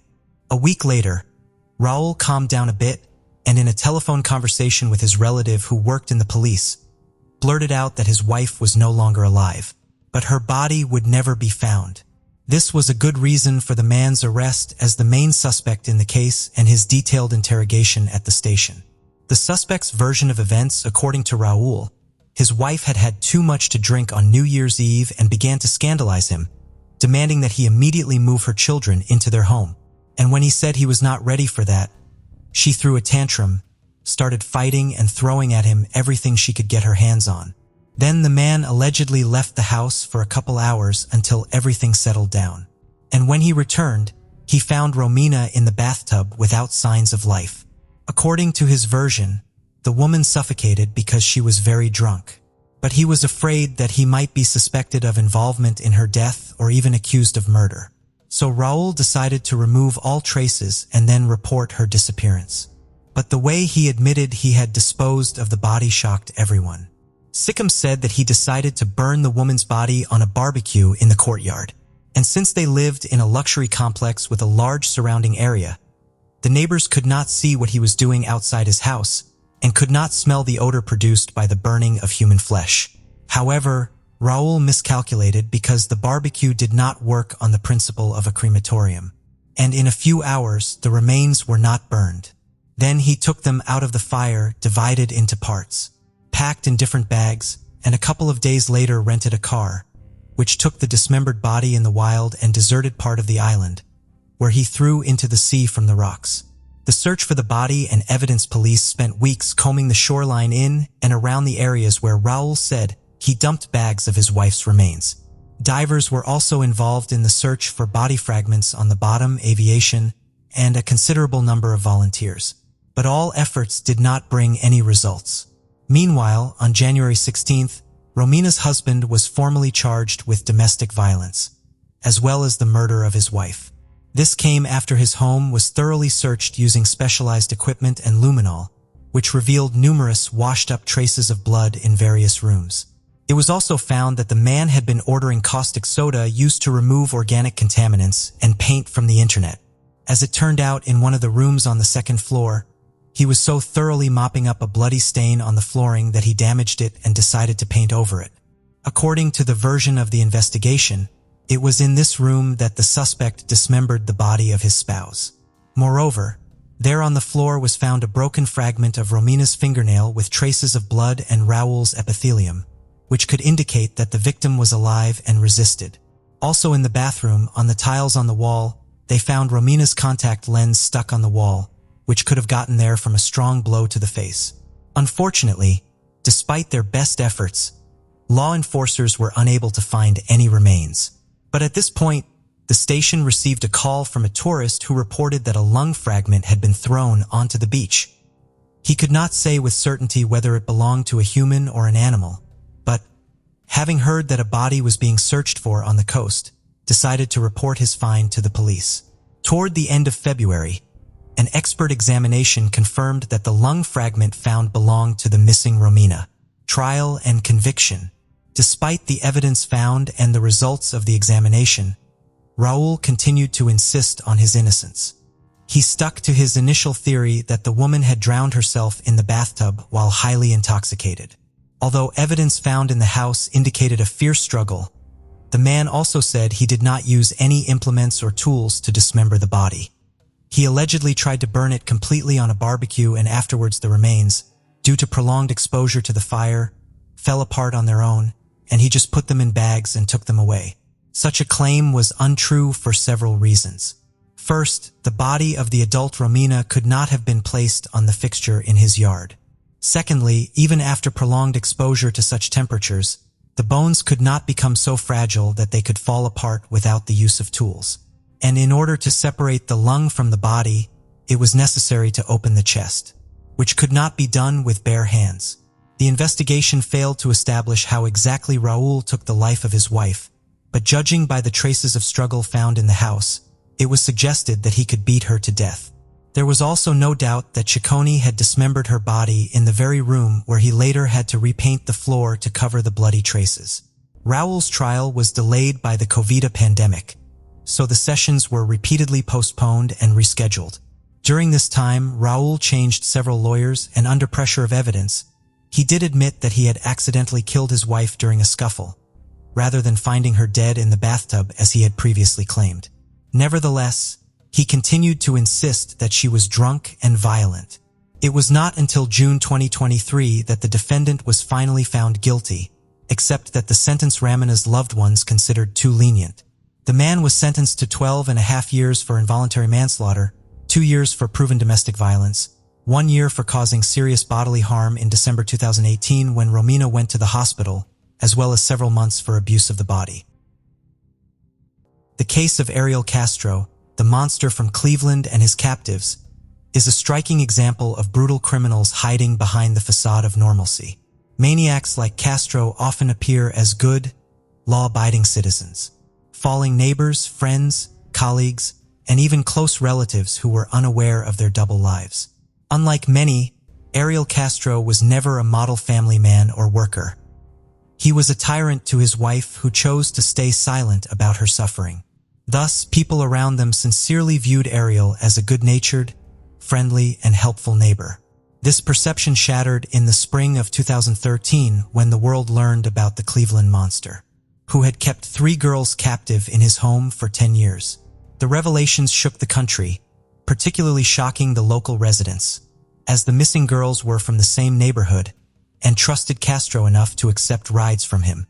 Remarkably, Castro even participated in the search efforts for his victims, becoming a volunteer, yet no one suspected him. Let's delve into how this criminal managed to stay hidden in plain sight, continue kidnapping girls, and evade detection. Ariel Rodriguez Castro was born on July 10, 1960 in Yauco, Puerto Rico, as the third of 4 children in a poor family. His parents, Liliana Rodriguez and Pedro Castro, constantly fought and eventually divorced before Ariel started school, leaving his mother to care for him and his siblings, O'Neill, Pedro, and Benita. Struggling to make ends meet, the family moved to Reading, Pennsylvania, in southeastern USA. However, they soon moved to the neighboring state of Ohio, finally settling in Cleveland, a city that at the time welcomed migrants from Latin American countries. Pedro Castro also moved to Cleveland with his new wife and their joint children, settling nearby so the children from his first marriage could freely communicate with their father, which Liliana never forbade. Although their father willingly contacted his older children, he never helped them financially. Liliana later remarried, giving Ariel 4 more siblings. Ariel attended Lincoln West High School in Cleveland, graduating in 1978. He studied music and regularly attended church with his family, presenting as a model Christian, but was a domestic tyrant. In his teens, Ariel met a girl named Grimilda Figueroa, whose family lived across the street. They attended the same school, quickly became friends, and later developed a romantic relationship. For a long time, they lived with their parents because they couldn't afford their own place. In the early 1990s, after saving enough money, the couple moved into a house on Seymour Avenue in southwest Cleveland. This 2-story building, erected in 1890 and later reconstructed, had 4 bedrooms, a dining room, 1 bathroom, and a large unfinished basement. According to Grimilda's sister Alida Caballo, Grimilda complained that her life became a nightmare after moving into the new house. Ariel regularly abused her, both physically and emotionally. Grimilda believed things would improve after marriage and children, but the abuse worsened. She hid bruises and abrasions under her clothes, blaming visible injuries on clumsiness. In 1993, Ariel beat Grimilda so severely that she needed medical attention. Grimilda suffered fractured ribs, a broken nose, and broken arms after being pushed down the stairs by her husband. Despite her severe injuries, she refused to file a police report and the incident was hushed up. After receiving medical attention, she returned to her abusive husband.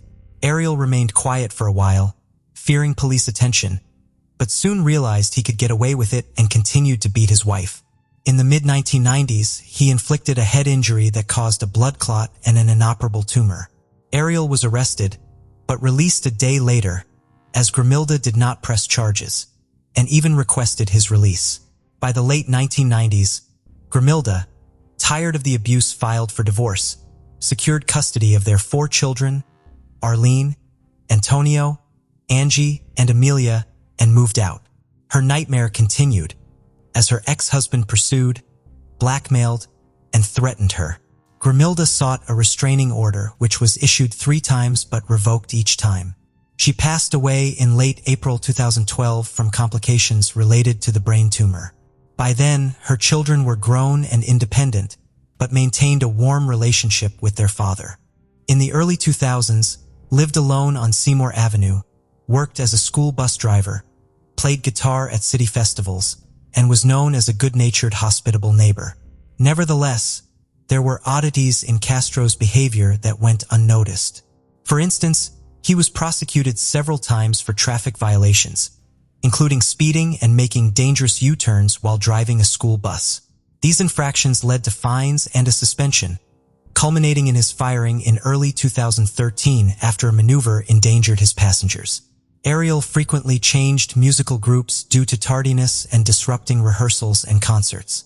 After separating from his wife, he never invited anyone inside his house, though he regularly hosted backyard barbecues. His strangeness did not raise concern. He was seen as eccentric but harmless. No one could have guessed the danger behind his friendly facade. His first victim was Michelle Knight.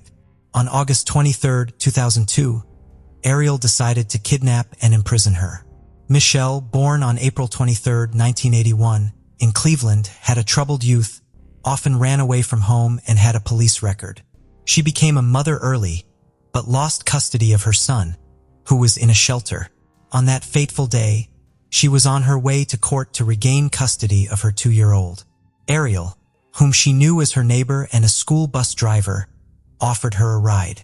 He mentioned having puppies at home and invited her to help find them homes. Trusting him, Michelle agreed, but upon entering his house, the kind man turned into a monster. He severely beat and assaulted her, then chained her in the basement.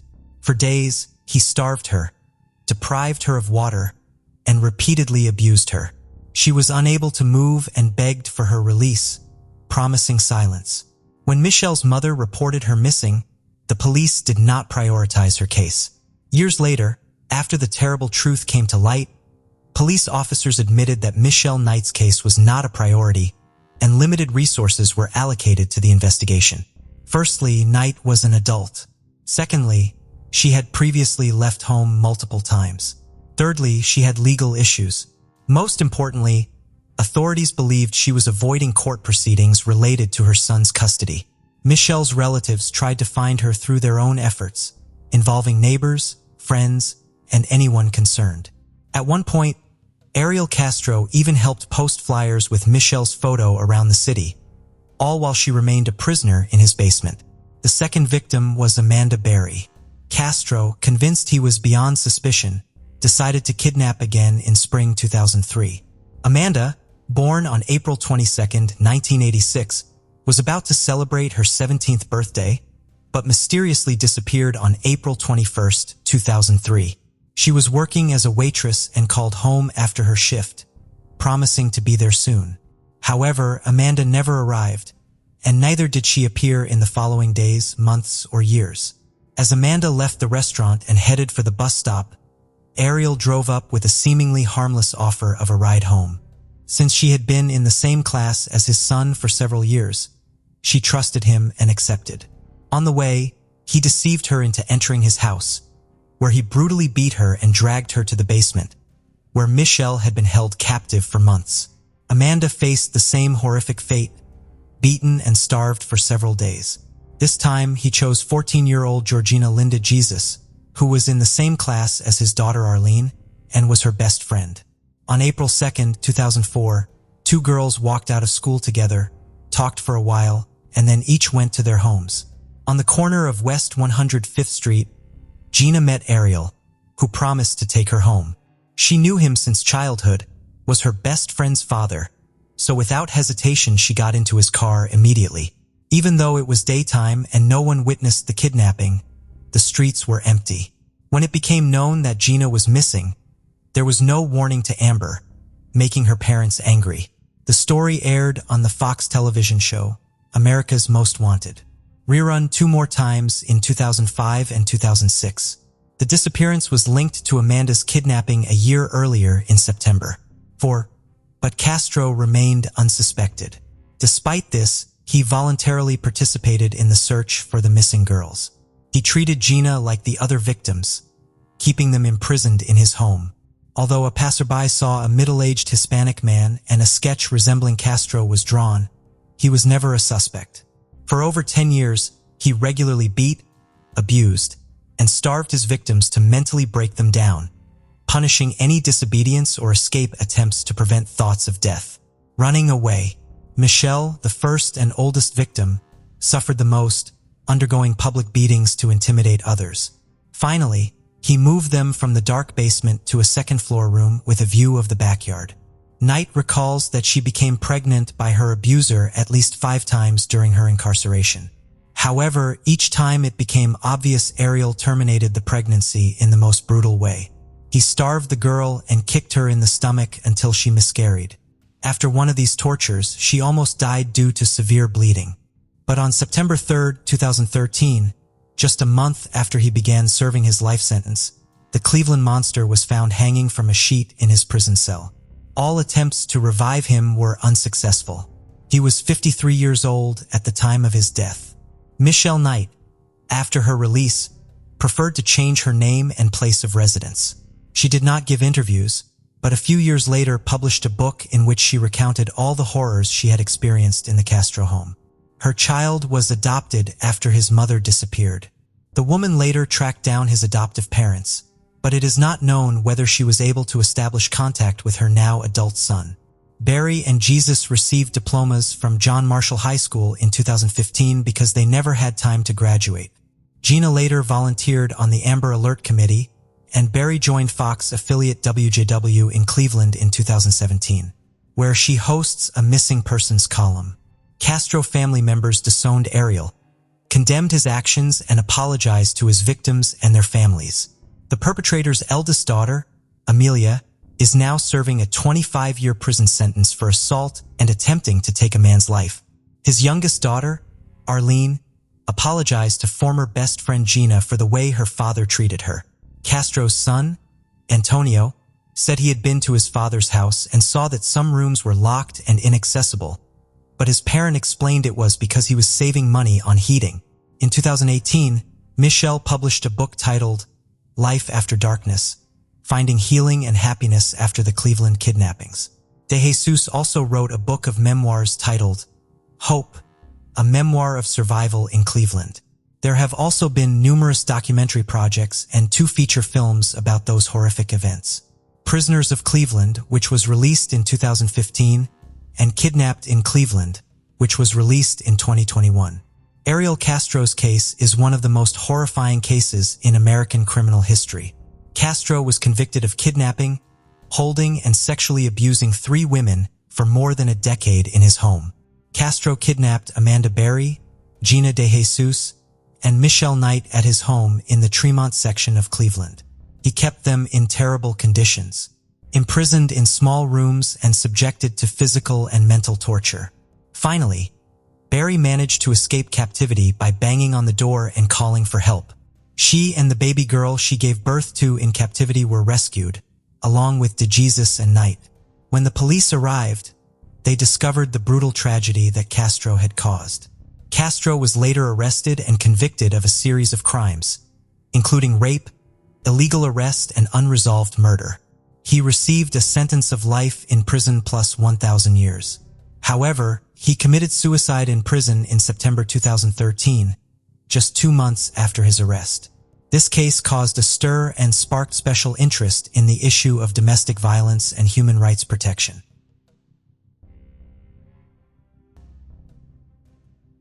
Peter William Sutcliffe, also known as Peter William Coonan, was born on the 2nd of June, 1946 in Bingley in the West Riding of Yorkshire, the United Kingdom. Peter was the child of a working-class family.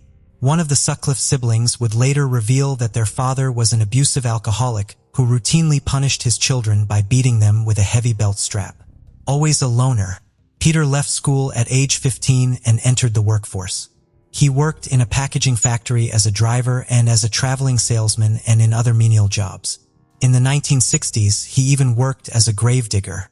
This was a tiny but grisly preview of what was to come.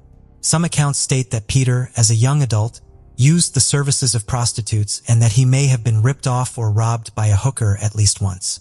This would explain something of his extreme rage against women of the sex worker class later on. Between the years of 1975 to 1980, Peter Sutcliffe murdered 13 women and attacked and severely injured 10 more. These women were mostly prostitutes living and working in the north of England. This led to his nickname of the Yorkshire Ripper in the press, as the original Jack the Ripper also targeted prostitutes. Sutcliffe was finally arrested in Sheffield by South Yorkshire police for driving with false number plates of all things. He confessed to being the perpetrator of the prostitute murders, claiming that the voice of God had sent him on this mission of cleansing sinful women from the world. At his trial, Sutcliffe pleaded not guilty to murder on grounds of diminished responsibility, but he was convicted of murder on a majority verdict. It was only after his trial and conviction that Sutcliffe began using his mother's maiden name of Coonan. He was transferred from prison to Broadmoor Hospital in March 1984 after being diagnosed with paranoid schizophrenia. All his multiple life sentences were combined and his appeal was dismissed, meaning that he would serve a whole life order and never be released from custody. He died in a hospital from COVID-19 related complications in 2020. Sutcliffe showed a number of the signs of a masculine inferiority complex. The symptoms included sexual voyeurism of strangers, an unhealthy obsession with his mother, and hatred and fear of women. A diagnosis of paranoid schizophrenia led to the legal decision that he was mentally incompetent to stand trial. Two of the most high-profile media projects on Sutcliffe are the British television crime drama miniseries This Is Personal: The Hunt for the Yorkshire Ripper, released on ITV in the year 2000, and the Netflix docuseries in 4 parts called The Ripper, released in December of 2020, which gives an overview of the police investigation into the murders. Thank you for joining us on this journey into the depths of unsolved mysteries. Cold cases not only challenge our understanding of the past, but also ignite our curiosity and determination for answers. Remember to subscribe to stay updated on our latest investigations. And if you have any information regarding the cases we've covered, don't hesitate to reach out. Together, we can shed light on the shadows of the past and bring closure to those who seek it. Until next time, stay vigilant, stay curious, and never stop seeking the truth.